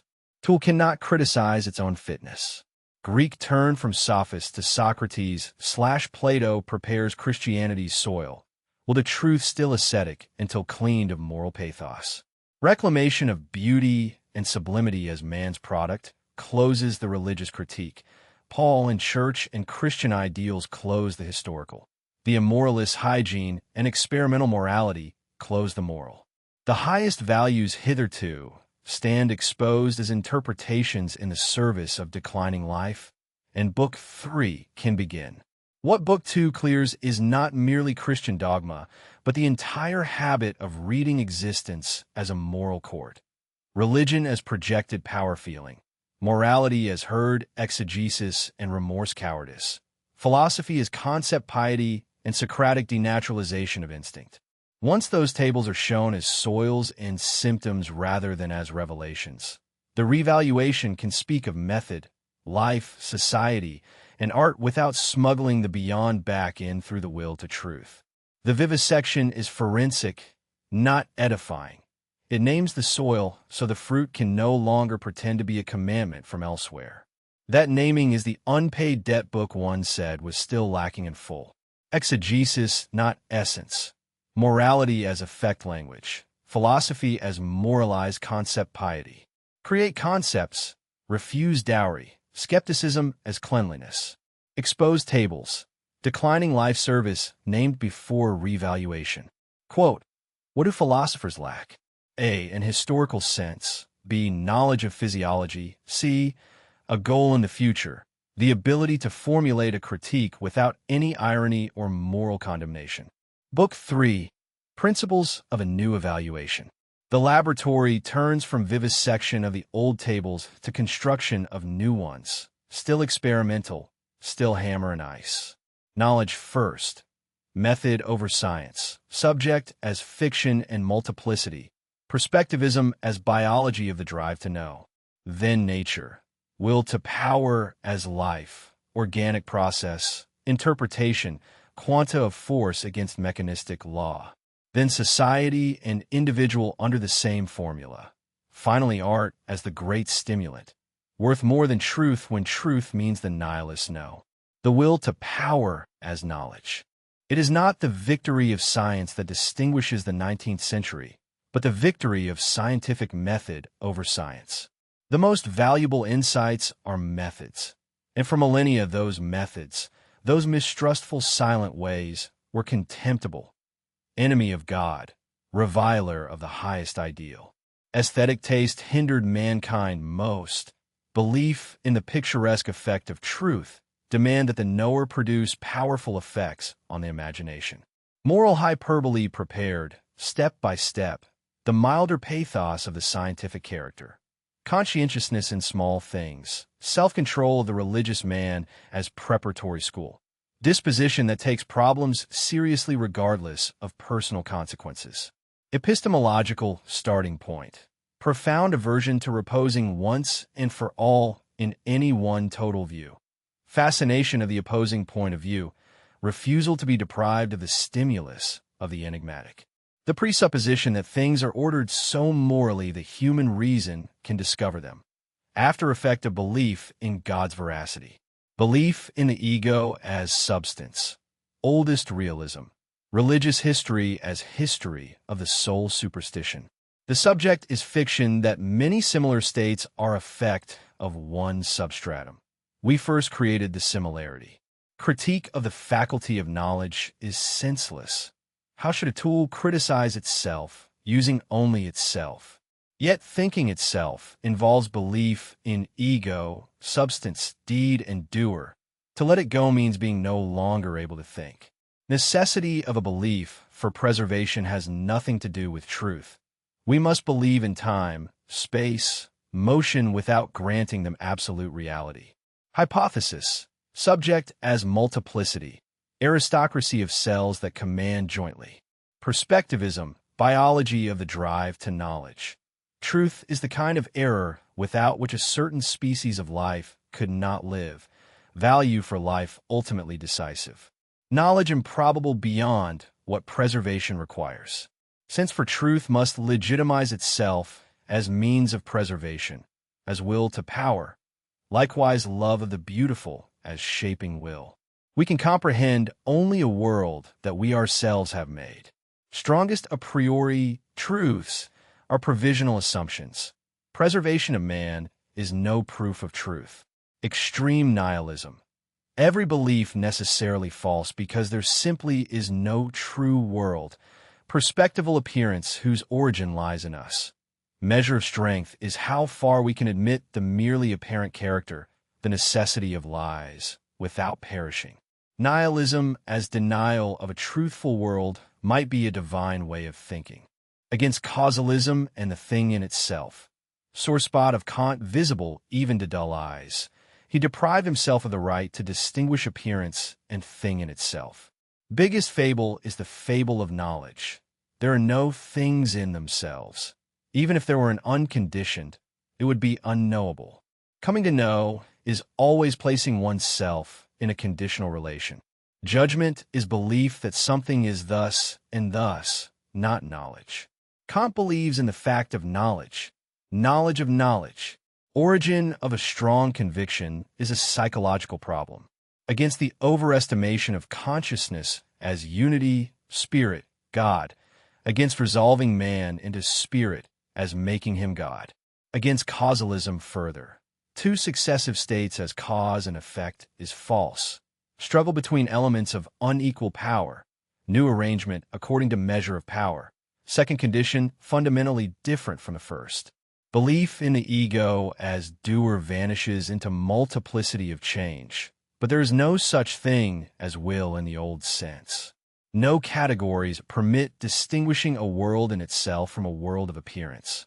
All categories of reason of sensual origin. Consciousness overestimated as unity, spirit, soul, God. Knowledge uniquely as faculty of consciousness. Consequences that every advance lies in becoming conscious. Every regression in becoming unconscious. Resolve man in his spirit would mean make him God. Biological value of knowledge and science follow as chapters in the same war. Not anti-inquiry, anti the moralization that still nets inquiry. Science itself, under Book 3's heading, is to be valued for method and for life enhancement, not for the picturesque effect of truth or for backstairs to a beyond. Presuppositions, no God, no purpose, finite force. Guard against prescribing the mode of thought necessary to lesser men. No moral education of the human race, but enforce schooling in scientific errors needed, because truth disgusts and makes one sick of life unless man is already launched upon his path with tragic pride. Belief in unity and perpetuity of scientific work, so the individual may work at any part confident it will not be in vain. Paralysis is to work in vain. Philosopher recuperates differently with nihilism. Belief that there is no truth at all. Nihilistic belief. Great relaxation for one who, as warrior of knowledge, ceaselessly fights ugly truths. For truth is ugly. Meaninglessness of events. Consequence of insight into falsity of previous interpretations. Generalization of discouragement, not a necessary belief. Immodesty of man, to deny meaning where he sees none. No limit to the ways the world can be interpreted. Every interpretation a symptom of growth or decline. Inertia needs unity, monism. Plurality of interpretations a sign of strength. Not to desire to deprive the world of its disturbing and enigmatic character. Perspective world for eye, tongue, ear very false even against finer sense apparatus. The more superficially and coarsely conceived, the more valuable, definite, beautiful the world appears. The deeper one looks, the more valuations disappear. Meaninglessness approaches. We have created the world that possesses values. Reverence for truth, already consequence of an illusion. One should value more than truth the force that forms, simplifies, shapes, invents. After morality destroyed, we become obscure to ourselves. Physics a boon for the heart. Science acquires new charm as the way consistency is found. Method over science. Most valuable insights are methods. Subject as fiction/multiplicity. Ego substance as soul superstition. Aristocracy of cells. Perspectivism. Truth as life-preserving error. No true world. Strength to endure appearance. Quote, "It is not the victory of science that distinguishes our 19th century, but the victory of scientific method over science. The most valuable insights are arrived at last, but the most valuable insights are methods." Quote, "Truth is the kind of error without which a certain species of life could not live. The value for life is ultimately decisive." Quote, "The most extreme form of nihilism would be the view that every belief, every considering something true, is necessarily false because there simply is no true world. Thus, a perspectival appearance whose origin lies in us. That it is the measure of strength to what extent we can admit to ourselves, without perishing, the merely apparent character, the necessity of lies." Quote, "A philosopher recuperates differently and with different means. He recuperates, e.g., with nihilism. Belief that there is no truth at all, the nihilistic belief, is a great relaxation for one who, as a warrior of knowledge, is ceaselessly fighting ugly truths. For truth is ugly." Quote, "We have created the world that possesses values. Knowing this, we know, too, that reverence for truth is already the consequence of an illusion, and that one should value more than truth the force that forms, simplifies, shapes, invents. The will to power in nature. Mechanistic interpretation first. Dismiss popular concepts, necessity, and law. False constraint, false freedom. Things do not behave regularly according to a rule. There are no things, fictions invented by us. Degree of resistance and degree of superior power. That is the question in every event. There is no law. Every power draws its ultimate consequence at every moment. Calculability exists precisely because things are unable to be other than they are. A quantum of power designated by the effect it produces and that which it resists, essentially a will to violate and to defend one's self against violation. Not self-preservation. Every atom affects the whole of being. That is why he calls it a quantum of will to power. Motion is translation into the sense language of man. Subject, object, doer added to doing. Mere semiotics. Will to power as life. Multiplicity of forces connected by a common mode of nutrition we call life. Life defined as an enduring form of processes of the establishment of force. in which the different contenders grow unequally. Obedience and commanding are forms of struggle. Resistance present even in obedience. Individual power not surrendered. The will to power interprets, defines limits, determines degrees, variations of power. Interpretation itself, a means of becoming master of something. The organic process constantly presupposes interpretations. Greater complexity, sharp differentiation, commanding forces extending bounds. The imperative grows. Spirit, only a means and tool in the service of higher life. Plato's good, and Christianity after him. A life-endangering, life-calumniating, life-denying principle. Against Darwinist overestimation of external circumstances, the essential thing in the life process is the tremendous shaping, form-creating force working from within which utilizes and exploits external circumstances. New forms molded from within are not formed with an end in view. In the struggle of the parts, a new form is related to partial usefulness and develops.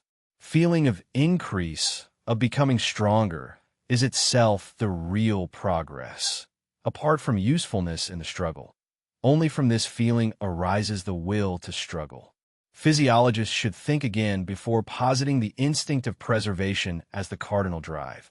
A living thing wants above all to discharge its force. Preservation only a consequence. Beware superfluous teleological principles. Protoplasm takes into itself absurdly more than required to preserve it, and falls apart. Hunger and interpretation from more complicated organisms, specialized later form. Will to power manifests itself only against resistances, therefore seeks that which resists it. Appropriation and assimilation, a desire to overwhelm, form, reshape until the overwhelmed goes over into the power domain of the aggressor. Greater impulse toward unity, weakness, greater impulse toward variety, differentiation, inner decay, more force present. Formula elsewhere in the notebooks, brought to the table here. Life is will to power. Moral evaluation is exegesis, a way of interpreting. Who interprets? Our affects. Morality, system of evaluations that partially coincides with conditions of a creature's life. By their fruits ye shall know them.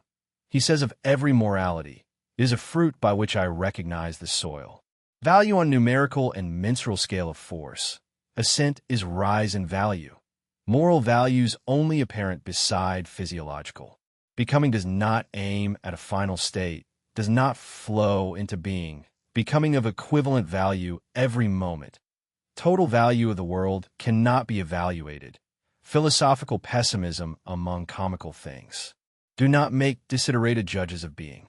No totality. World not an organism, but chaos.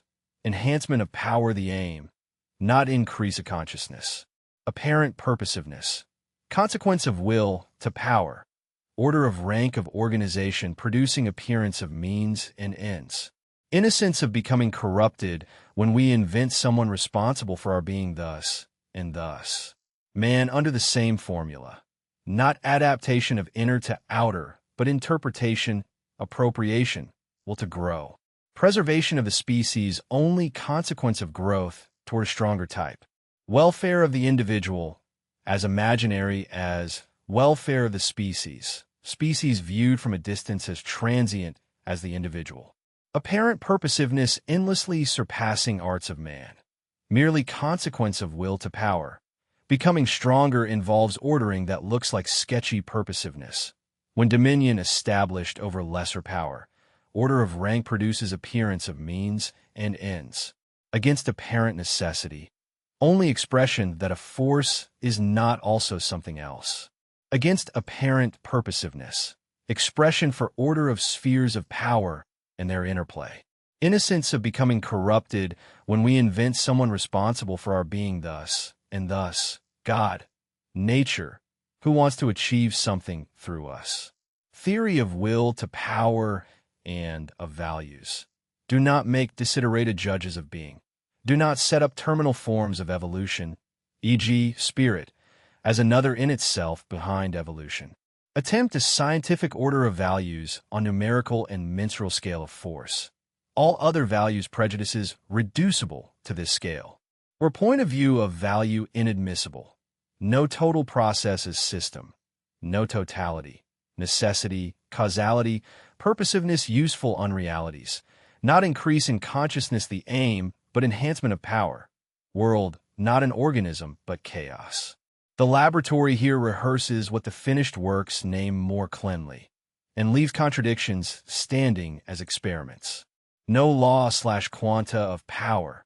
Every power draws its consequence. Calculability without morality of obedience. Life as establishment of force. Interpretation as organ building. Commanding and obeying as struggle. Life is will to power. Formula.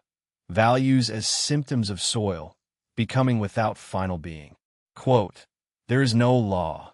Every power draws its ultimate consequence at every moment.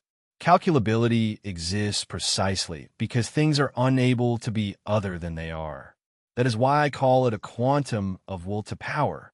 Quote, life would be defined as an enduring form of processes of the establishment of force, in which the different contenders grow unequally. The will to power interprets. The organic process constantly presupposes interpretations. Quote, my formula for it is, life is will to power, moral evaluation is an exegesis, a way of interpreting. Who interprets our affects? Quote, physiologists should think again before positing the instinct of preservation as the cardinal drive in an organic creature. A living thing wants above all to discharge its force. Preservation is only a consequence of this. Beware of superfluous teleological principles. Quote, the will to power can manifest itself only against resistances. Therefore it seeks that which resists it. This is the primeval tendency of the protoplasm when it extends pseudopodia and feels about. The will to power as society and individual. Society and state. Reward and punishment stand and fall together. Modern contract society. The criminal breaks a contract. Clear concept if one will not tolerate anarchists within. Crime belongs to revolt against the social order. One does not punish a rebel. One suppresses him. Nothing contemptible in revolt as such. Cases where one must honor a rebel who finds something against which war ought to be waged.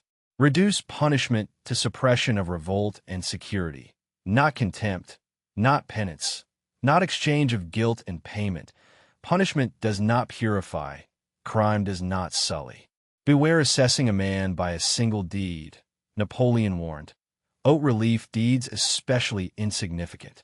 Dostoevsky on Siberian inmates as strongest part of the Russian people. Renaissance criminal throve with virtue, moral and free virtue. One can enhance only those one does not treat with contempt. Individual versus herd. Growing autonomy of the individual, as Parisian sociologists speak. Look at the sheep race to which they belong.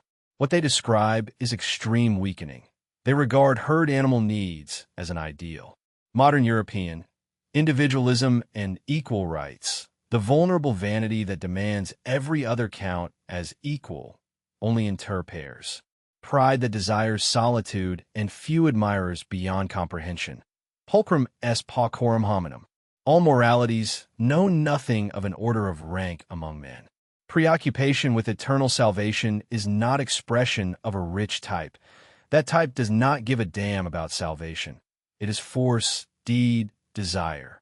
Wherever the hedonistic perspective comes into the foreground, infers suffering and failure. State and society as fields of force, not moral theaters. The same will the power that builds organs builds institutions, and the herd invents equal rights to protect its vanity. Derogatory element entered punishment when penalties associated with contemptible men, slaves, those punished most were contemptible, and punishment came to contain something derogatory. One should not deprive the criminal of making peace with society, provided he does not belong to the race of criminals. Enhance only those one does not treat with contempt. Moral contempt causes greater indignity and harm than any crime. The notes are cruel. They are also diagnostic of a Europe that has lost rank and kept the gestures of justice, and that confuses representation of distress with its cure. Crime is revolt. Suppress. Do not moralize. No assessment by one deed. Individualism plus equal rights. Herd vanity, not strength. Beauty of the few. Rank against suffrage of mediocrity. Quote, one should reduce the concept punishment to the concept suppression of a revolt. But one should not express contempt through punishment. One should beware of assessing the value of a man according to a single deed. Quote, the modern European is characterized by two apparently opposite traits: individualism and the demand for equal rights. This vanity demands that every other shall count as its equal. Pulchrum est paucorum hominum. The will to power is art. Art and nothing but art. The great means of making life possible. The great seduction to life. The great stimulant of life. Art as the only superior counterforce to all will to denial of life. Anti-Christian, anti-Buddhist, anti-nihilist par excellence. Redemption of the man of knowledge who sees the terrifying and questionable character of existence and wants to see it. Tragic knowledge. Redemption of the man of action who lives it. Tragic warlike man, the hero. Redemption of the sufferer.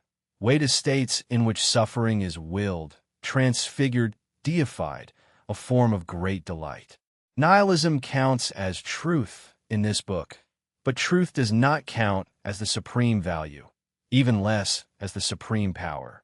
Will to appearance, illusion, deception, becoming and change counts as more profound, primeval, metaphysical than the will to truth, the last itself a form of the will to illusion. Pleasure more primeval than pain. Pain conditioned by will to pleasure, to create, destruction included. Highest state of affirmation from which highest degree of pain cannot be excluded. The tragic Dionysian state. Anti-pessimistic in teaching something stronger than pessimism, more divine than truth. Art. Art worth more than truth. Art is gospel already in early preface dialogue with Wagner. Art as the real task of life. Art as life's metaphysical activity. The notes reclaim beauty as man's product. Book 2, and elevate art as the counter-movement stimulant. Not Wagnerian narcosis, but Dionysian yes. Already, in the early artist-philosopher sketches continuous with work toward beyond good and evil, the sequence of rank of higher men belongs beside the confession that art is life's metaphysical activity. Pessimism or nihilism may count as truth in the book's diagnostic sense. The teaching is anti-pessimistic by placing something stronger than truth, art, above the no. Tragic knowledge does not flee the questionable character of existence. It wants to see it, and art redeems that seeing in a stimulant rather than into Buddhist yearning for nothing. Art as stimulant. Seduction to life against denial. Will to appearance. Will to truth. Truth itself, a form of illusion will. Tragic Dionysian. Affirmation that includes maximum pain. Quote, art and nothing but art.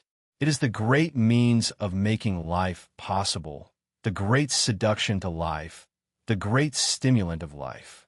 Art as the only superior counterforce to all will to denial of life, as that which is anti-Christian, anti-Buddhist, anti-nihilist par excellence.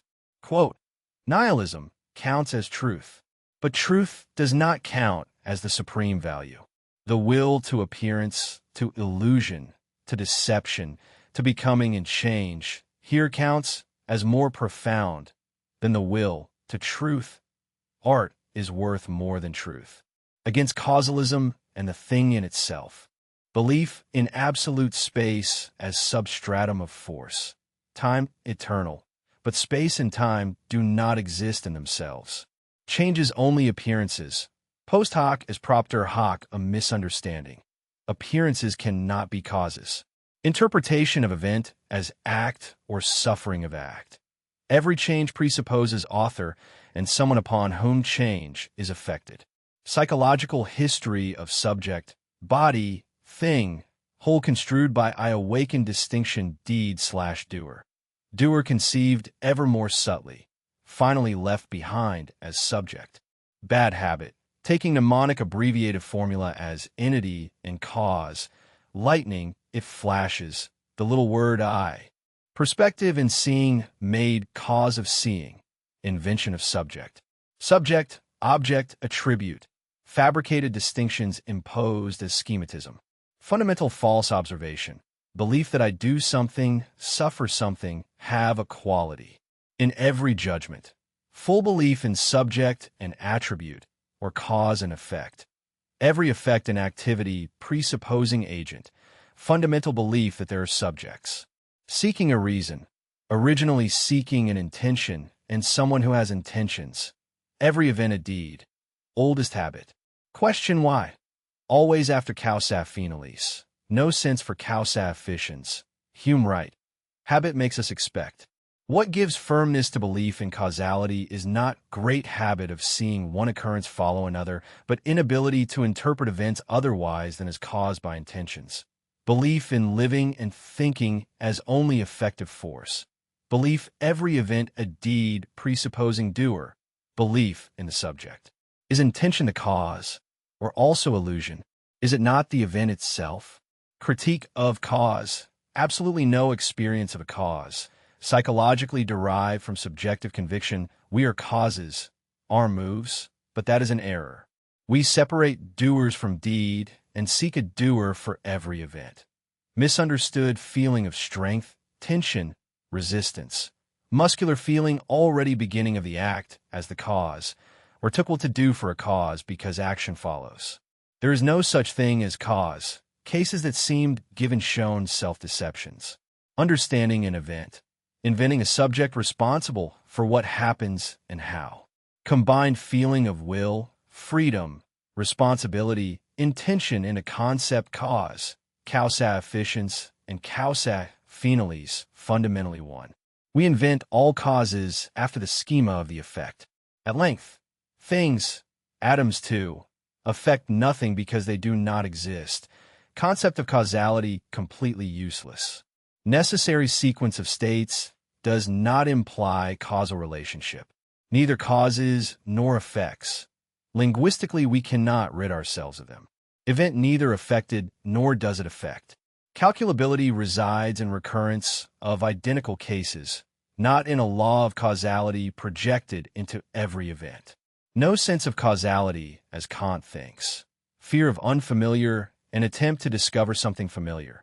Search not for causes, but for the familiar. Against determinism and teleology, from regular calculable inswall does not follow necessity. Mechanical necessity, not a fact.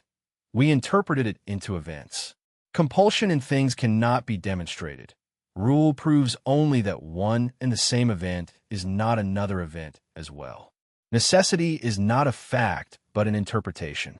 When subject grasped as fiction, not something that creates effects, belief disappears in effective things, reciprocation, cause and effect between things. World of effective atoms disappears. Thing in itself disappears. Fundamentally conception of a subject in itself. Antithesis thing in itself, an appearance untenable. With that concept appearance also disappears. Give up effective subject. Give up object upon which effects produced. No causes. Doer/deed schematism.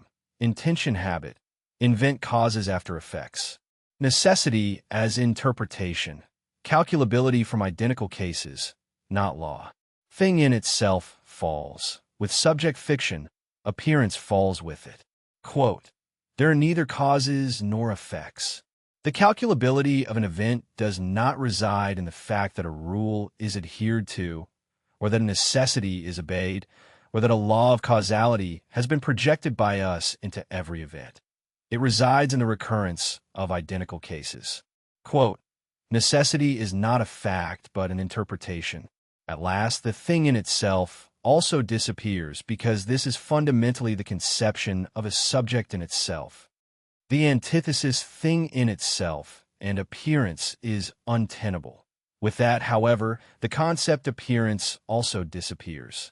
Theory of the will, to power and to values. No other physical, dynamic, or psychic force except will to power.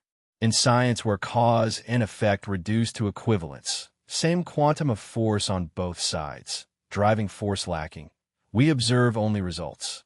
Experience that change never ceases. No inherent reason one change must follow another. A condition once achieved would seem obliged to preserve itself if there were not capacity for desiring not to preserve itself. Spinoza's self-preservation ought to put a stop to change, but is false. Every living thing does everything it cannot to preserve itself, but to become more. Translate cause back to only sphere known. Cannot imagine change that does not involve will to power. Explain change as encroachment of one power upon another. Mechanics shows only results in images. Motion, a figure of speech. Will to accumulate force special to life. Nourishment, procreation, inheritance, society, state, custom, authority. Assume this will as motive cause in chemistry and cosmic order. Not merely conservation of energy, but maximal economy in use. Only reality the will to grow stronger of every center of force. Not self-preservation, but will to appropriate, dominate, increase, grow stronger. Because something calculable does not mean necessary. If something happens thus and not otherwise, not principle or law, but operation of quanta of force whose essence is exercising power against other quanta.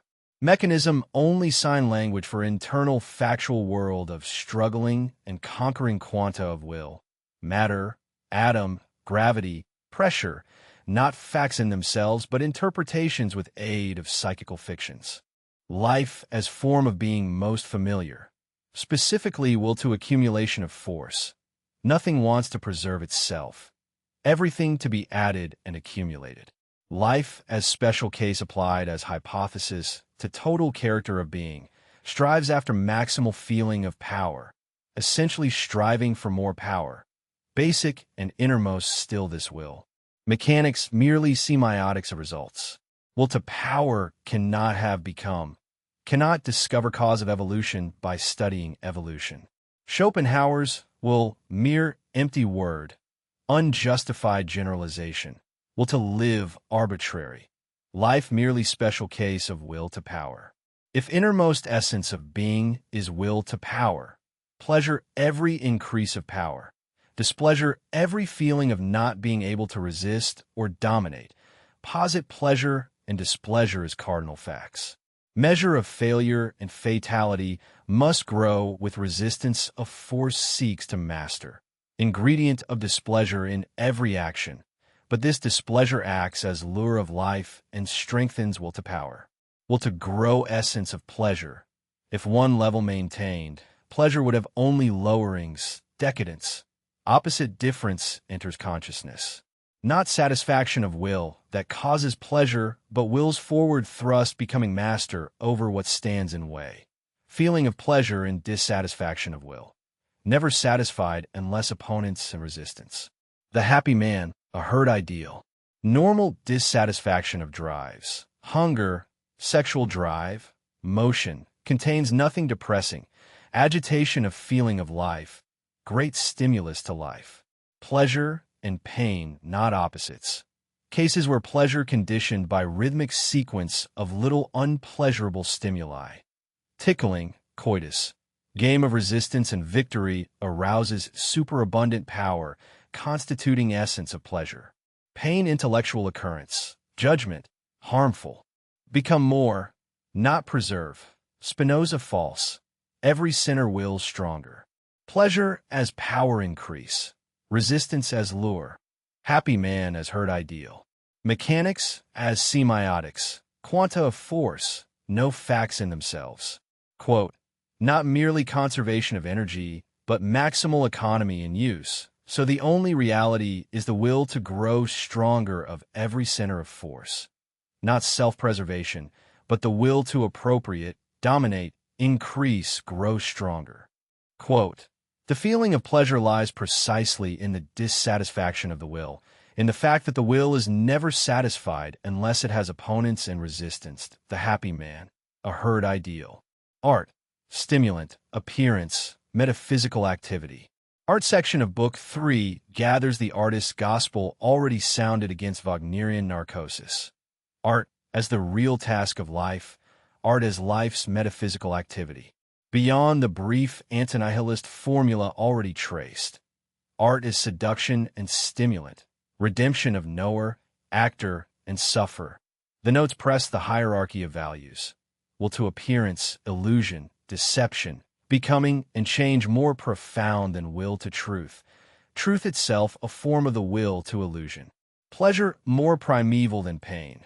Creation includes destruction. Tragic Dionysians state the highest affirmation for which highest pain cannot be excluded. Art worth more than truth, stronger than pessimism, more divine than the no that counts as diagnostic truth in this book. The artist-philosopher enjoys the lie as his form of power, rejoices as an artist.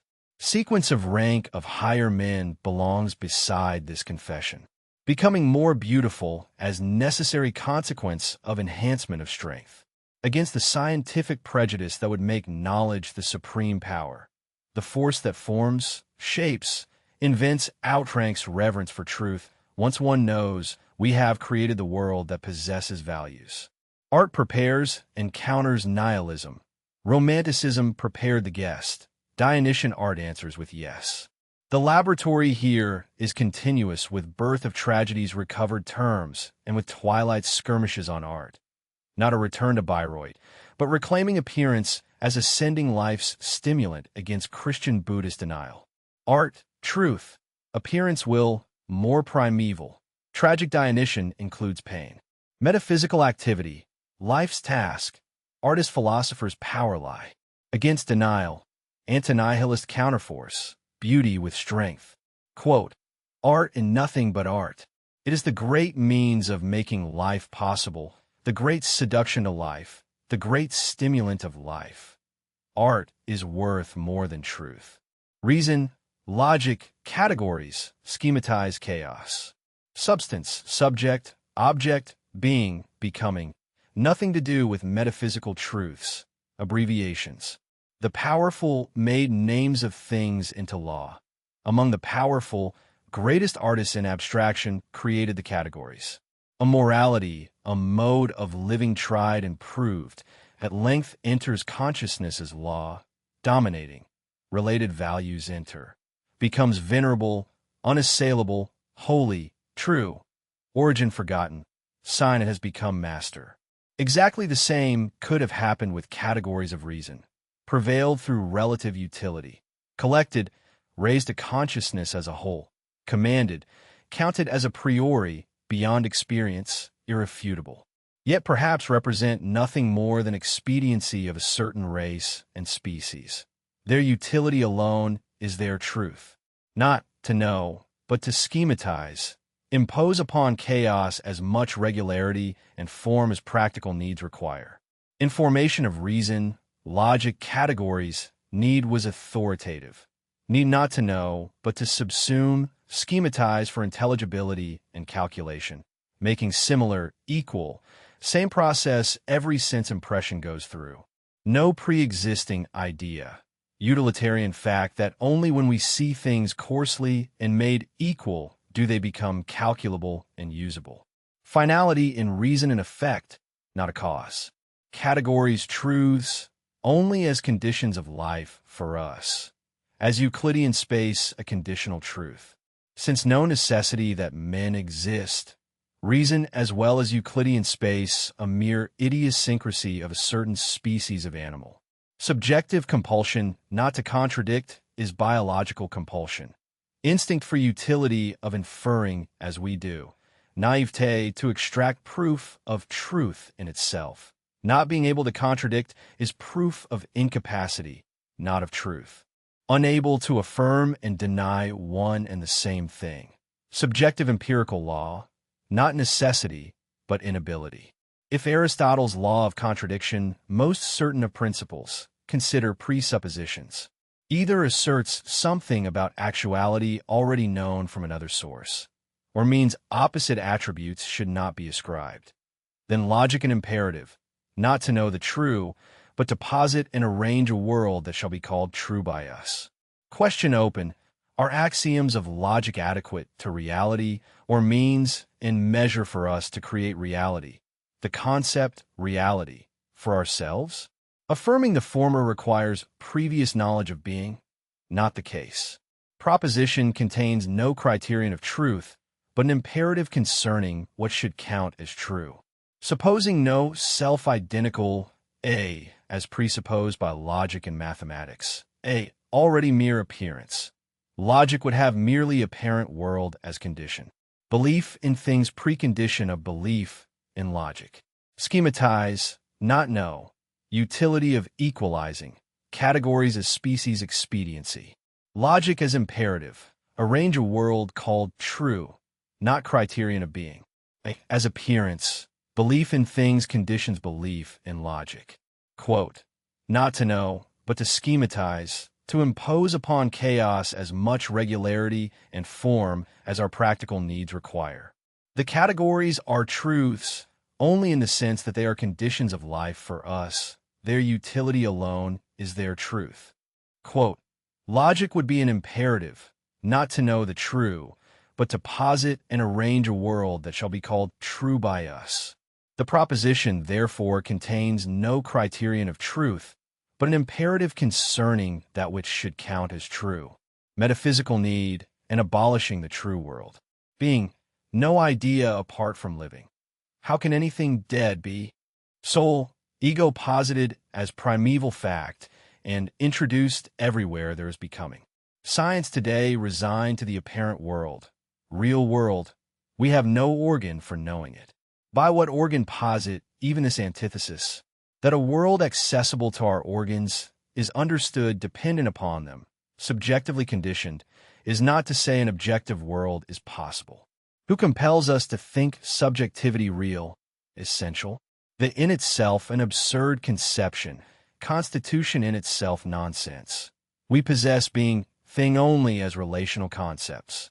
Worst, with old antithesis apparent/true, the correlative value judgment, lacking in value/absolutely valuable developed.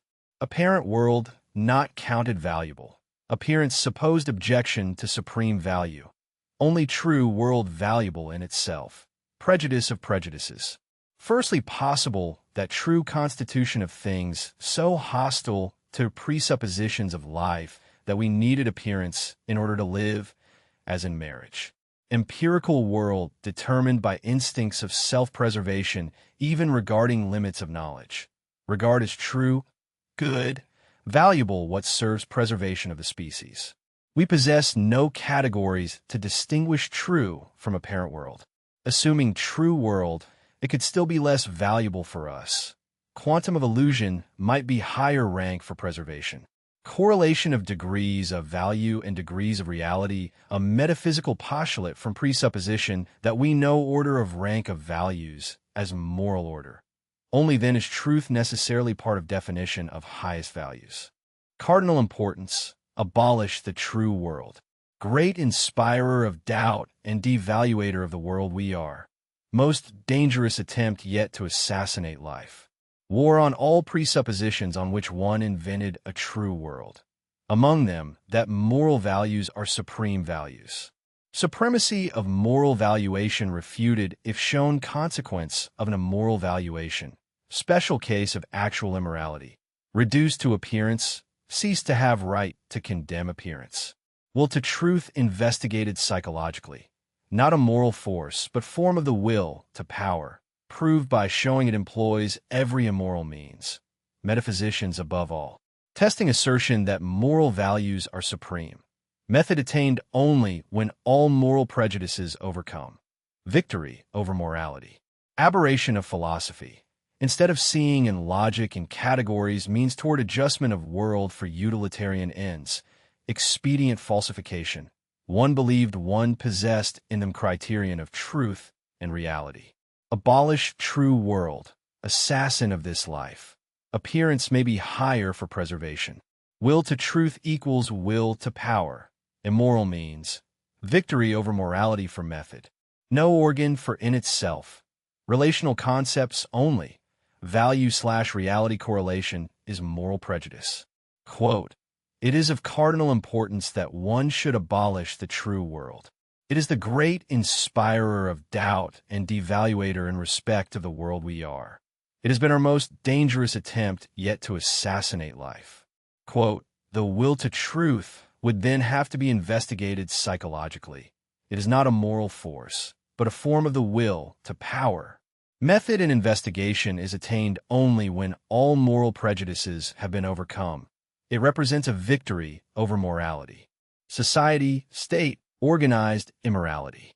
State organized immorality. Internally, police, penal law, classes, commerce, family. Externally, will to power, war, conquest, revenge. How does the state do a host of things the individual would never countenance? Division of responsibility, command, execution, interposition of virtues of obedience, duty, patriotism, loyalty, upholding pride, severity, strength, hatred, revenge, typical characteristics that contradict the herd type. None has courage to kill a man or even whip him, but tremendous machine of the state overpowers the individual, so he repudiates responsibility, obedience, oath. Everything a man does in service of the state contrary to his nature. Everything he learns with a view to future state service contrary to his nature. Achieved through division of labor, so no one possesses full responsibility. Lawgiver and enacting.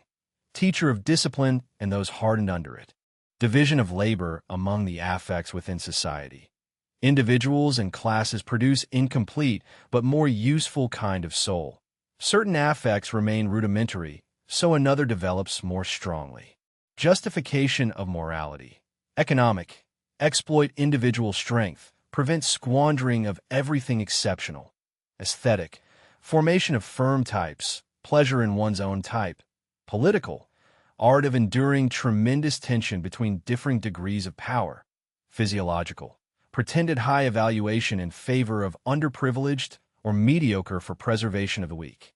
Most fearful fundamental desire, drive for power called freedom, must be held in check longest. Ethics with unconscious instinct for education and breeding aimed at holding desire for power in check. Disparages tyrannical individual. Glorification of social welfare and patriotism emphasizes power instinct of the herd. Inability to acquire power.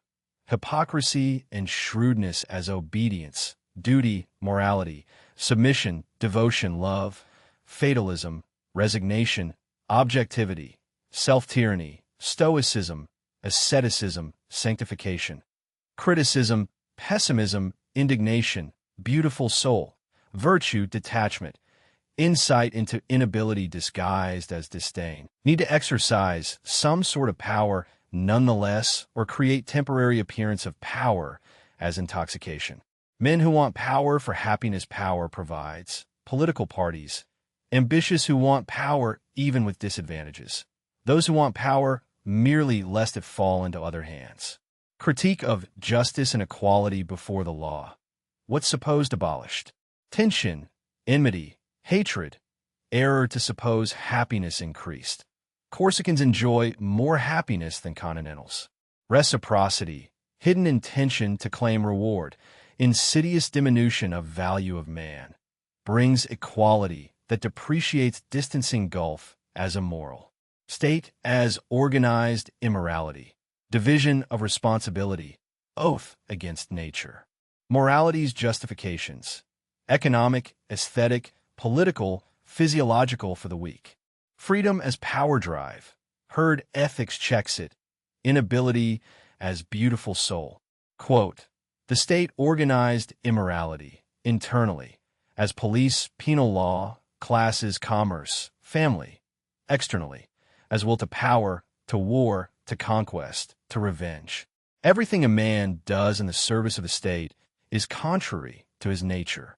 Quote, "The most fearful and fundamental desire in man, his drive for power. This drive is called freedom, must be held in check the longest. Ethics disparages the tyrannical individual, and with its glorification of social welfare and patriotism emphasizes the power instinct of the herd. Biological value of knowledge and science as charm. After morality is destroyed, we become obscure to ourselves. Physics a boon for the heart. Science acquires new charm as the way consistency is found. Practical reflection on conditions of existence as men of knowledge. Presuppositions. No God, no purpose, finite force. Guard against prescribing modes of thought necessary to lesser men. No moral education of the human race. Enforce schooling in scientific errors needed because truth disgusts and makes one sick of life unless already launched with tragic pride. Belief in unity and perpetuity of scientific work, so the individual may work at any part confident it is not in vain. Paralysis is to work in vain.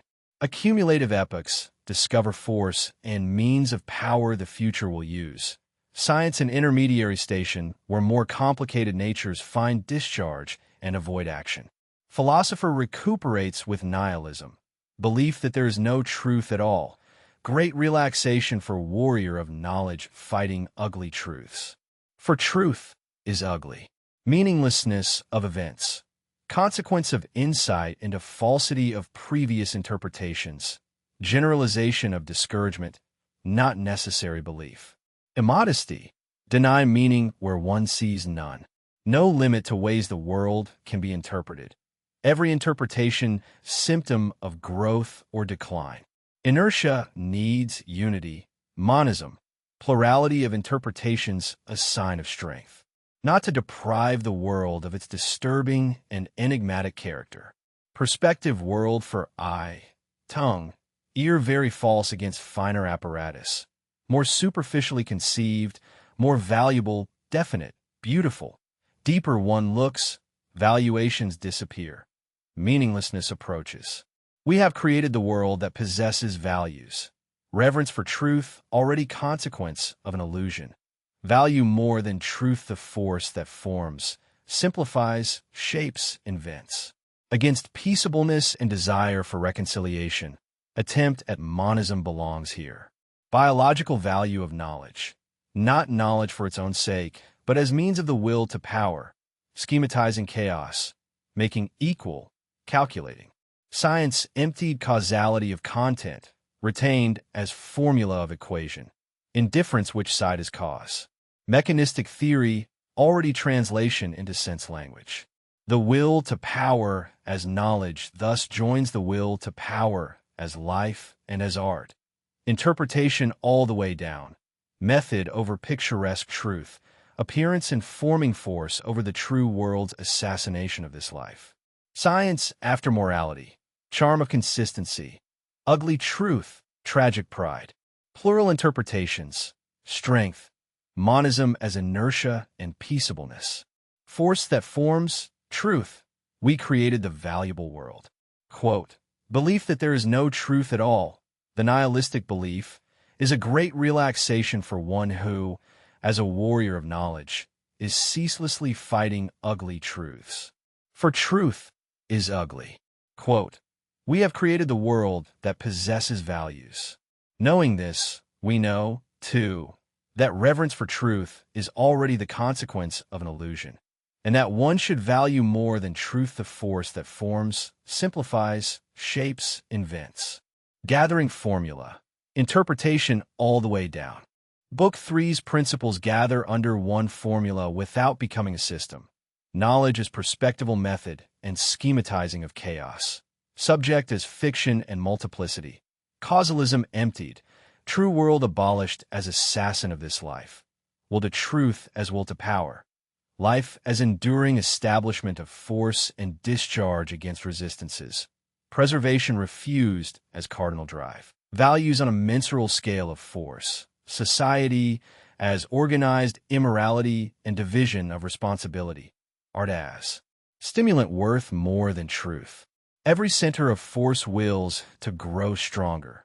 Pleasure is increase of power amid resistance. The happy man is a herd ideal. Becoming does not aim at a final state. Total value of the world cannot be evaluated. Philosophical pessimism belongs among comical things. Apparent purposiveness is order of power spheres looking like means and ends. Innocence of becoming is corrupted when we invent someone responsible for our being thus and thus. The laboratory leaves contradictions standing as experiments, and hands book for the task of discipline. Rank as quantum of power, Dionysian yes. Eternal recurrence as selective hardest idea. Book 3 therefore refuses both the mechanistic fairy tale of obedient law and the metaphysical fairy tale of a true world behind appearance. Quanta of force draw consequences at every moment. Interpretation builds organs and values. Art seduces to life when truth as no would assassinate it. The principles of a new evaluation are principles of honesty about power. Not a new moral catechism for the herd, and not a sister's finish system, but the workshop grammar of the counter movement, the preface promised after perfect nihilism. Perspective, quantum, interpretation, stimulant. These are the working names under which Book 3 replaces the old tables without erecting a new beyond. Knowledge remains mistrustful method. Nature remains struggle and growth. Society remains organized force and divided responsibility. Art remains the seduction that makes the questionable character of existence livable and even desirable. Only then does discipline make sense as order of rank and Dionysian affirmation rather than as another herd ethic wearing harder clothes. The grammar is experimental and severe. Every sentence of Book 3 is a refusal to let evaluation hide again behind God, thing in itself, or moral law, and a demand that power, interpretation, and stimulant be said aloud where the old tables said duty, truth, and salvation. Without that honesty, the revaluation remains a costume change for the same declining life under new names and softer slogans. Book 3's severity is simply the necessary price of not repeating that old mistake again here. One formula, many fronts, knowledge, life, society, art as will to power. No final being, becoming's innocence, pessimism as comedy. Handoff to discipline, rank Dionysus, recurrence after principles.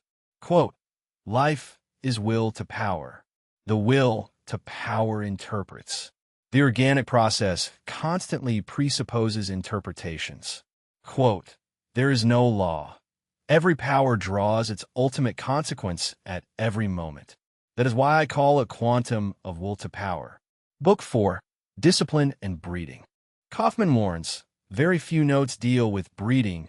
Book IV's title, Zucht Uni Zuchtung, and the Dionysus heading bear little relation to what the sisters draft labeled. What fills the book is order of rank, the strong and the weak, the noble, masters of the earth, highest man as legislator, then Dionysus and eternal recurrence. Discipline without the sisters' breeding romance. Quanta of power set rank, Dionysian affirmation, recurrence as hardest yes and selective principle. Order of rank. In the age of suffrage universal, when everyone may sit in judgment on everyone and everything, he feels impelled to re-establish order of rank. What determines rank, sets off rank, is only quanta of power and nothing else. Will to power.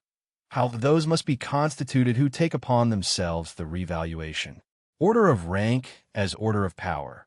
War and danger the presupposition for a rank to retain conditions of its existence. Prototype. Man in nature. Weakest, shrewdest creature making himself master. Subjugating stupider forces. Distinguish ascending life from decay, disintegration, weakness. Is it credible the relative rank of these still needs posing? What determines your rank is the quantum of power you are. The rest is cowardice. Not degree of freedom granted to one or all, but degree of power one should exercise. To what extent sacrifice of freedom, even enslavement, provides basis for a higher type. Crudest form, how sacrifice development of mankind to help a higher species than man come into existence. Terrible consequence of equality. Everyone believes he has a right to every problem. All order of rank vanished. Declaration of war on the masses by higher men needed. Mediocre combining to make themselves master. Everything soft, people, feminine. works for dominion of inferior men. Doctrine powerful enough to work as breeding agent, strengthening the strong, paralyzing and destructive for the world-weary. Strong and weak. Degeneration of rulers and ruling classes the cause of greatest mischief. Without Roman Caesars and Roman society, insanity of Christianity would never have come to power. When lesser men doubt whether higher men exist, danger is great. One discovers virtue among the lowly, and that before God men are equal. Non plus ultra of nonsense. Higher men measured themselves by slave virtue. When Nero and Caracalla sat up there, the paradox, lowest man worth more than that man up there, way prepared for God on the cross. Higher nature of the great man lies in being different, incommunicability, distance of rank, not in an effect of any kind, even if he made the whole globe tremble against Buckle's plebeian misunderstanding. The revolution made Napoleon possible. That is its justification. For a similar prize one would desire anarchical collapse of civilization. Napoleon made nationalism possible. That is its excuse. Value of a man does not reside in utility. Moral evaluation measures exclusively by effects. Obtuseness that underrates value of a man in himself. Preoccupation with morality places a spirit in a low order of rank. Herd, even as shepherd. Mediocrity does not understand necessity of the reverse side. Combats evils as if one could dispense with them. Wants to erase typical character approving only one part. Inside opposite. With every growth of man, his other side must grow too. Highest man would represent the antithetical character of existence most strongly, its glory and sole justification. Formula: that man must grow better and more evil. Most men are pieces and fragments. Real issue is production of the synthetic man, milestone man. We have not yet reattained the man of the Renaissance, inferior in turn to antiquity. One recognizes superiority of Greek and Renaissance man, but would like them without the causes and conditions that made them possible. Noble man, true graciousness, nobility, greatness of soul proceed from abundance, prodigality, not giving in order to receive. Against herd animal ideals culminating as highest value standard of society, defend aristocracy. Society that preserves regard for freedom must feel itself an exception confronting a power it looks down on. If you abolish firm opposition and differences in rank, you abolish strong love, lofty attitudes, feeling of individuality. What diminishes under freedom and equality psychology will to self-responsibility, efficiency in defense and attack, power of commanding, reverence, great passion, tragedy, cheerfulness. Higher than thou shalt is I will heroes. Higher than I will stands I am, gods of the Greeks. Hardest test of character, not to let oneself be ruined through seduction by the good. The good as luxury, subtlety, vice. Masters of the earth, great human being, highest man as legislator of the future. Notebook sketches continuous with beyond good and evil and the genealogy, not a political program for a sister century. The highest man as legislator. Replacement of morality by the will to our goal and consequently to the means to it. Education toward a type that can affirm recurrence and shape values without her permission. Strong and weak remain the first distinction. Ascending life versus decay. Before any romanticization of the people. One would like Greek and Renaissance men without the causes that made them possible. The notes refuse that wish. Kaufman's caveat stands. Few notes deal with breeding as the title suggests. What they deal with is rank, type, and the conditions of a yes strong enough for the hardest idea. Quanta of power, sole determinant of rank. Against suffrage universal, equality abolishes rank, mediocre combined.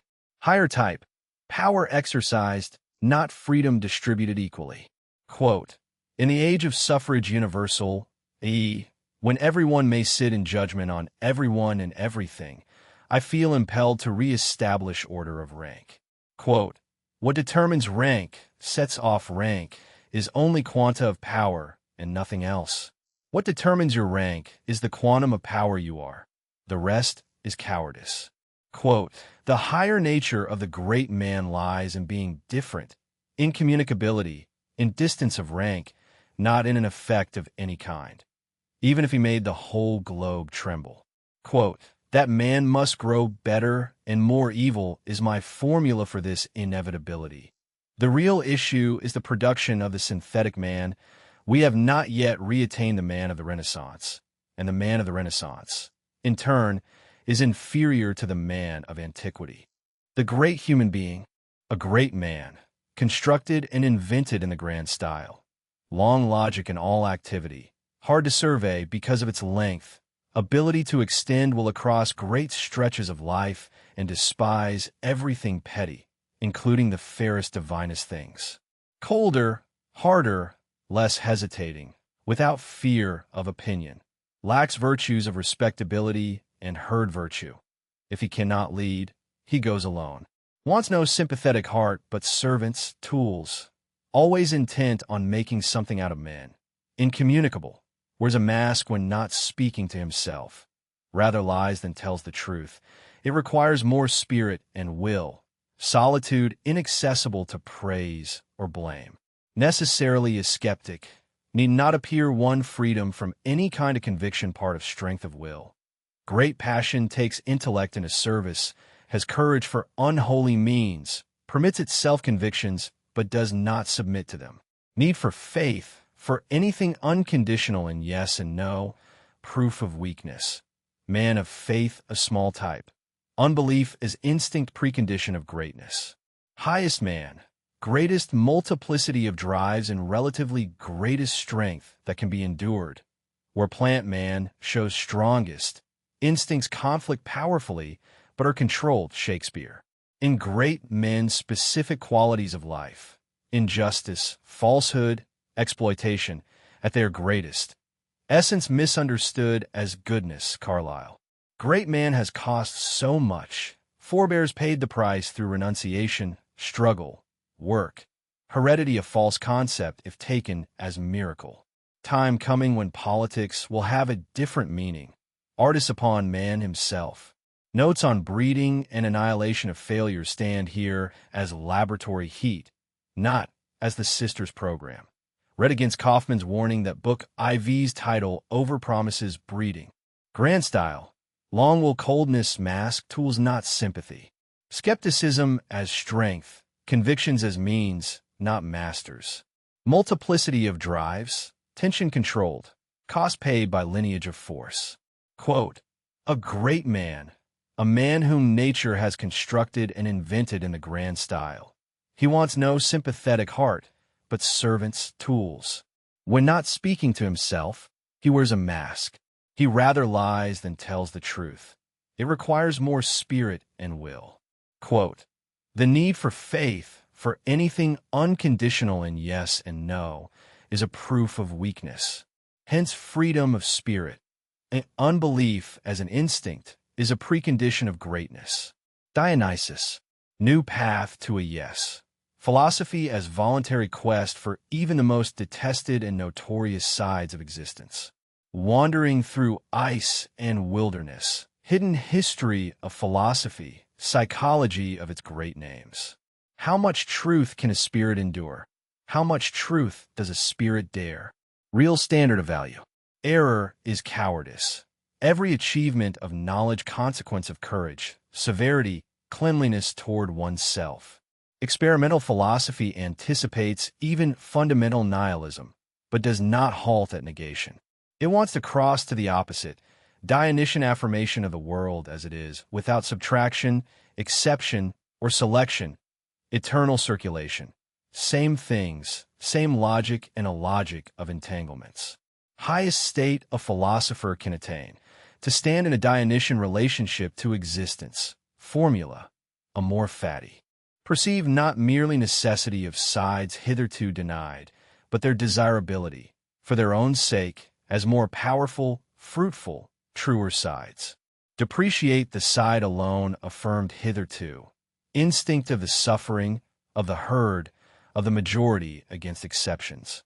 Stronger type elevates man in another direction, beyond good and evil, beyond values born of suffering, herd, majority, pagan, classical, noble, newly discovered.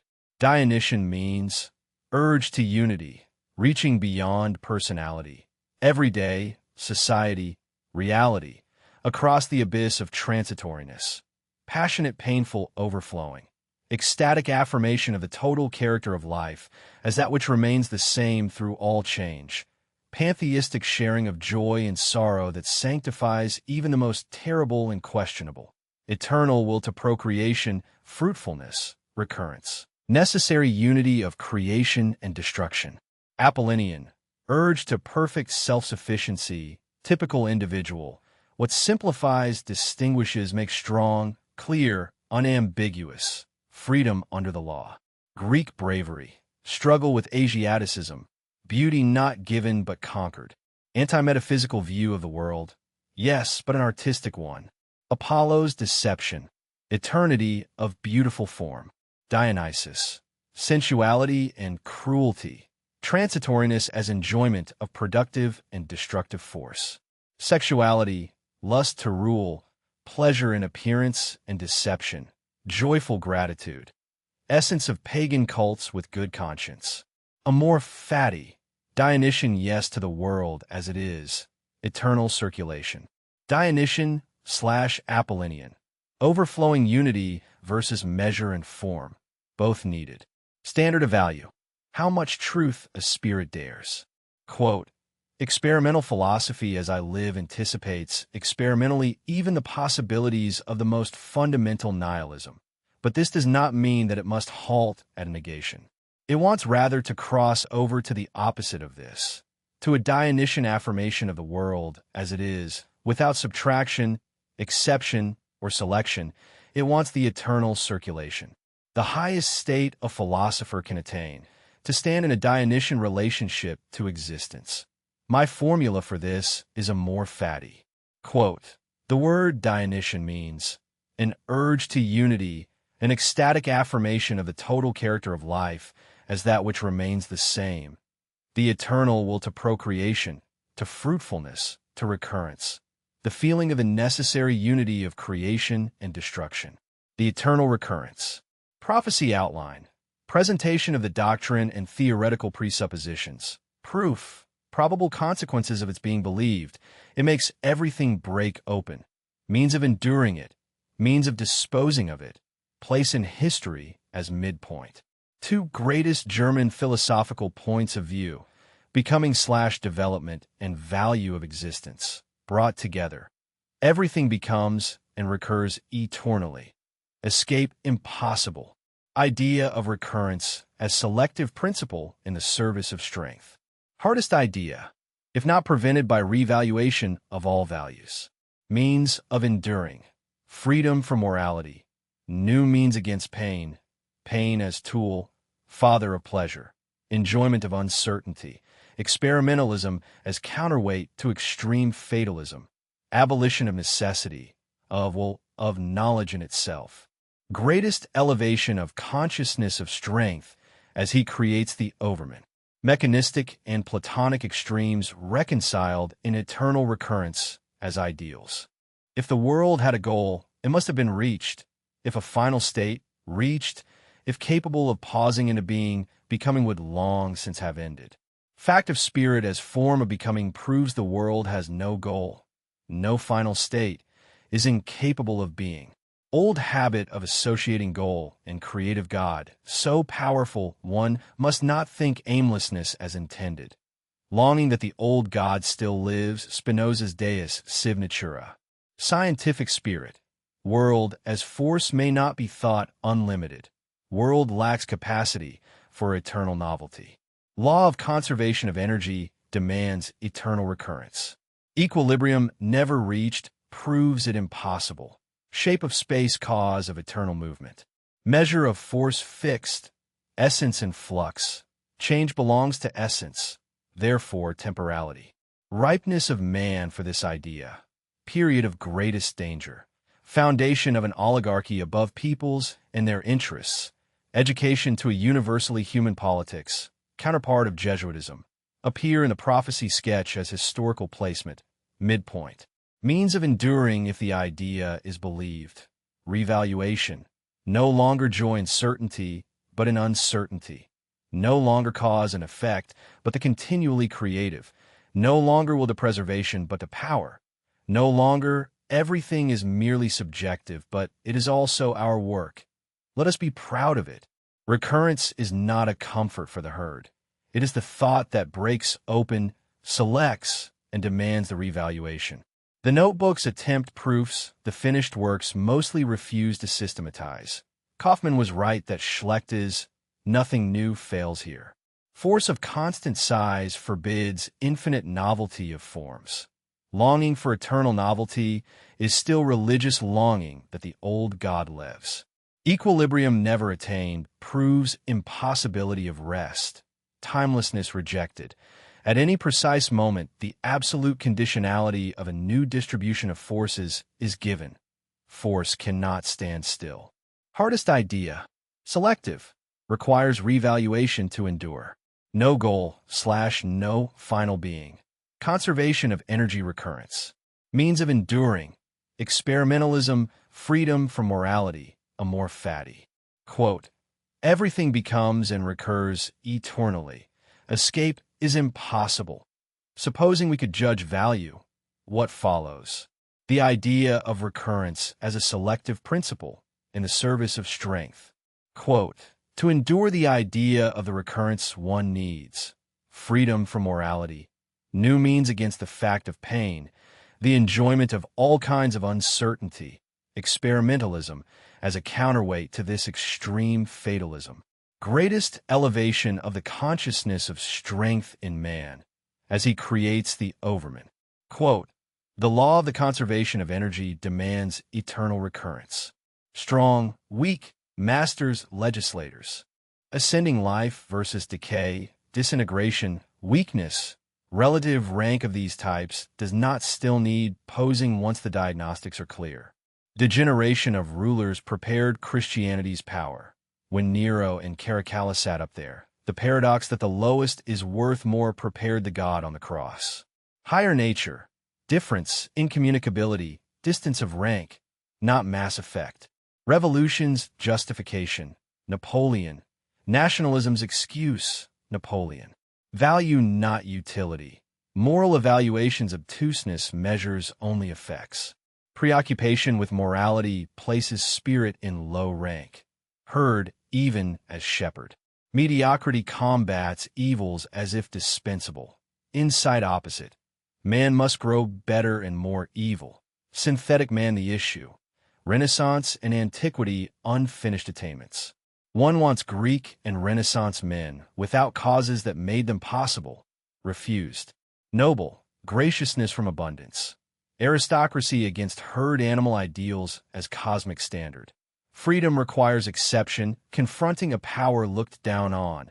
Abolish rank differences and abolish strong love and individuality. What diminishes under equality psychology? Self-responsibility, commanding, reverence, tragedy, cheerfulness. Higher than thou shalt, I will, higher than I will, I am. Hardest test, not ruined by seduction by the good. Good is luxury, subtlety, vice. Masters of the earth, politics to have different meaning. Artists upon man himself, supple instruments for destinies of the earth. Highest man as legislator of the future. Replacement of morality by will to our goal and means. Education to a type that can affirm recurrence. Breeding title over promises. Laboratory heat on rank and type remains. Read with Kaufman's caveat, not the sister's romance. The strong and the weak, the noble and the herd, the masters of the earth and the legislators of the future. These notebooks do not deliver a breeding manual. They deliver the order of rank as order of power, war and danger as presuppositions that a rank retain its conditions of existence, and the hardest yes of recurrence as selective principle. Detachment from the age means refusing both individualistic and collectivistic morality that deny rank. The grandiose prototype remains man in nature, weakest, shrewdest creature making himself master. Suffrage universal is the age that forces the re-establishment of rank. Quanta of power alone determine it. The rest is cowardice. Dionysus and eternal recurrence then name the discipline that is not breeding romance, but affirmation strong enough for the circle. Book 4 closes the laboratory's arc.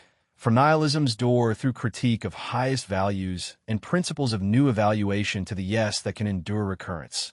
Amor Fati is formula, quanta of power as rank, art, and Dionysus as stimulant against the no. Rank without the yes of recurrence remains only breeding talk.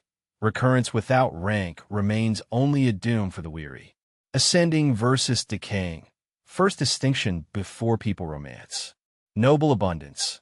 Aristocracy is tension. I am above duty. Legislator. Goal will replaces morality. Art upon man. Quote, that man must grow better and more evil is my formula for this inevitability. The real issue is the production of the synthetic man. Conclusion. The will to power, as Kaufman edited, it is the unfinished laboratory of the revaluation. Nihilism named as the highest values devaluating themselves. Active clearing versus passive weariness. Incomplete residues versus frank no. Religion, morality, and philosophy stripped of their beyond. Beauty reclaimed, Paul unmasked, virtue made forbidden luxury. Philosophers' concepts refused as dowry. Knowledge as perspectival method and ugly truth warfare. Life, society, and art as will to power. Force discharging against resistances. Crime is revolt. Art worth more than truth. Rank is quantum of power and the great man in grand style. Dionysus and eternal recurrence as the yes after the no. Amor Fati, selective hardest idea. It is not the sister's system, not Baumler's magnum opus, not Schlechter's scrap heap. Read it as the perfect nihilist speaking of the next 2 centuries, cynically and with innocence, and as the counter-movement that can come only after and out of that nihilism. The finished books of 1886 to 88 remain the public hammers. These notes are the forge. Ice still supports us, but the thawing wind is felt. Where we still walk, soon no one will be able to walk, unless strength enough for new values arrives.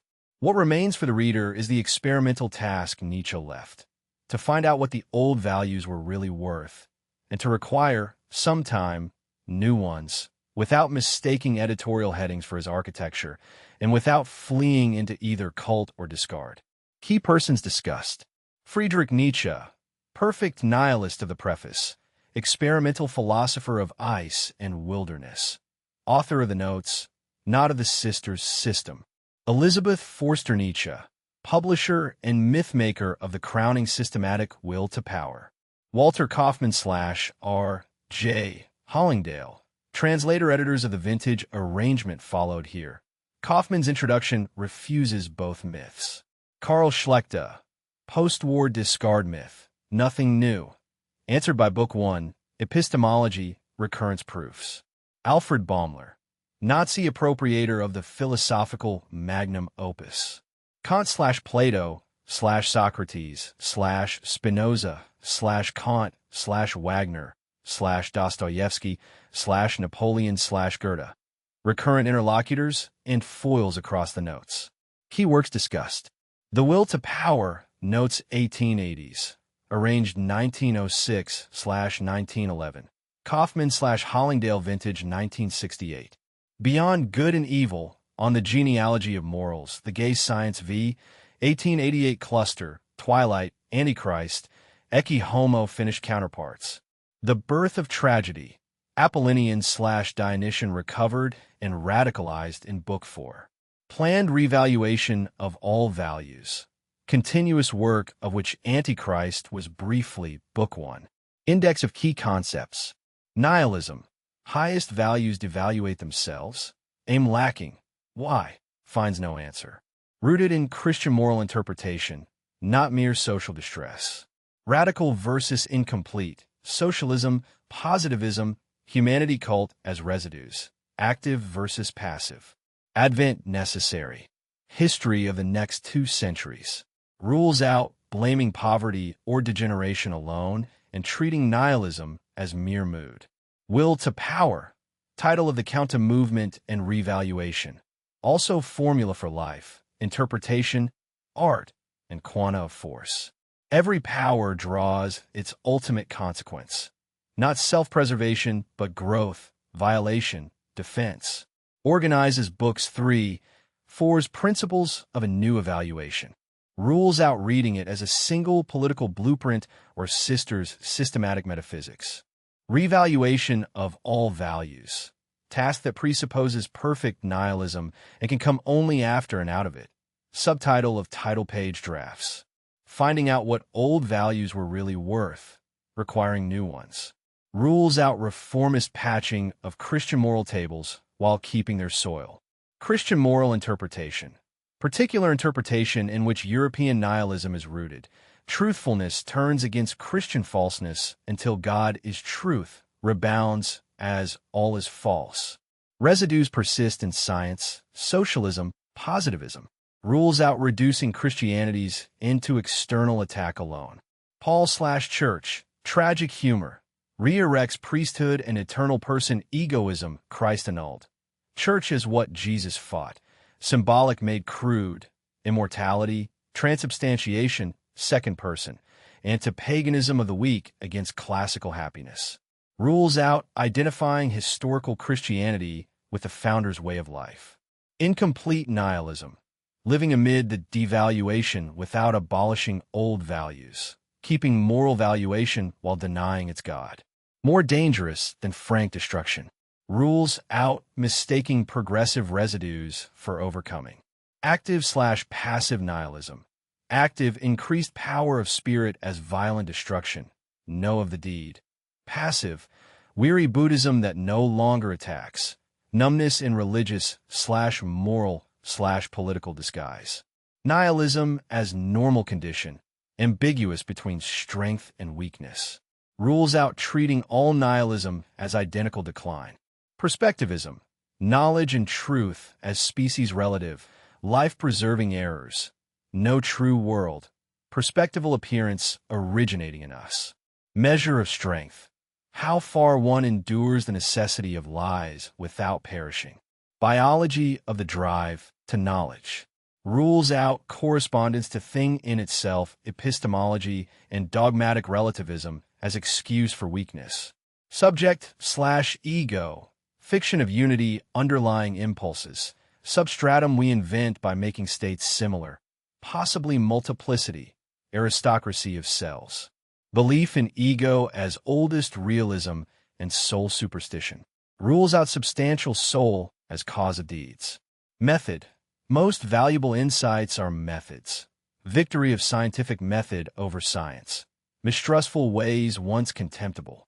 Moral hyperbole as preparatory school for scientific character. Rules out confusing science's prestige with its methodological core. Life, formula will to power. Enduring establishment of force among unequally growing contenders. Interpretation as organ construction. Commanding and obedience as struggle.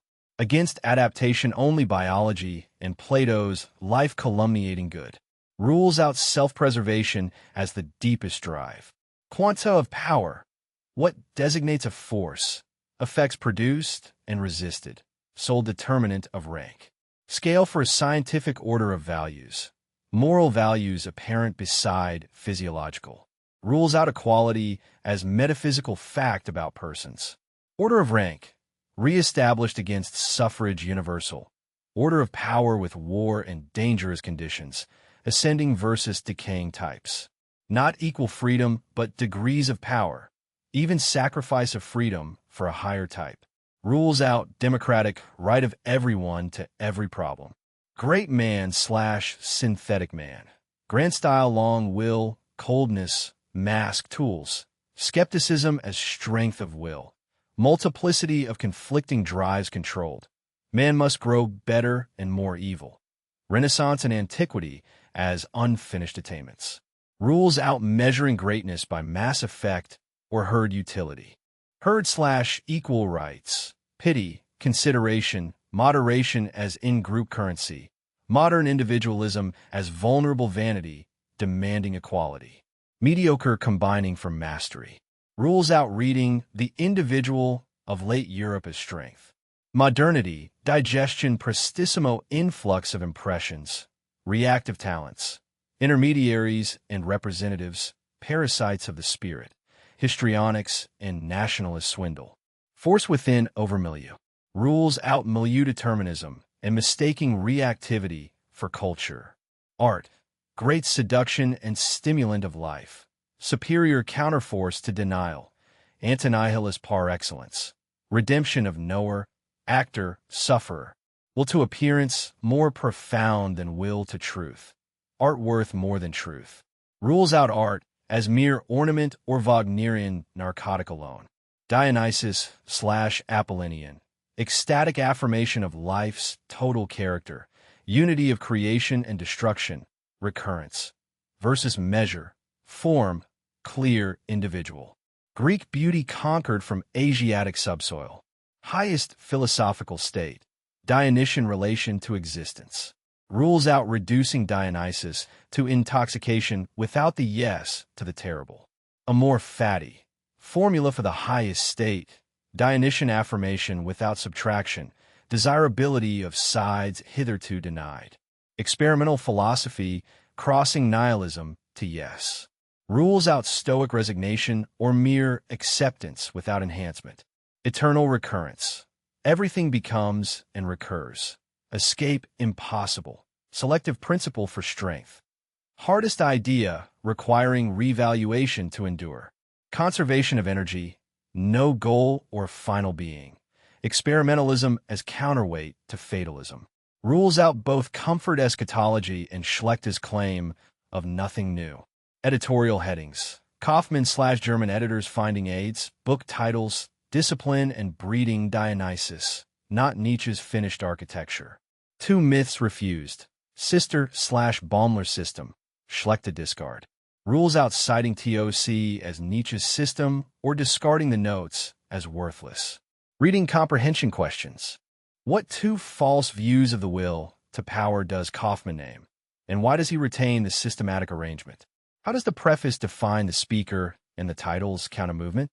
State the definition of nihilism and its Christian moral root. Why not social distress?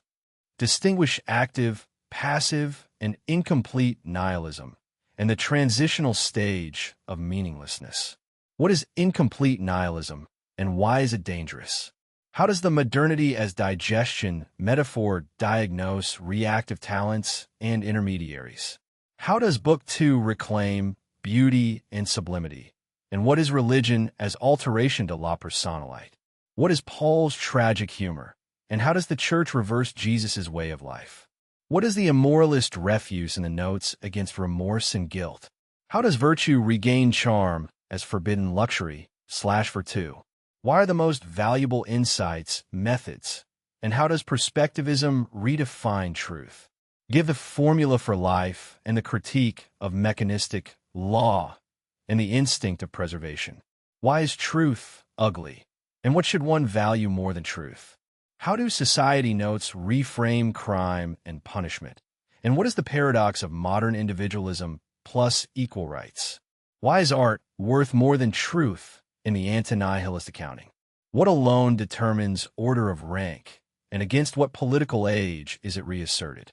Sketch the great man in grand style. Why is need for unconditional faith a proof of weakness? Define a more fatty and the Dionysian yes. How do they relate to eternal recurrence as selective principle?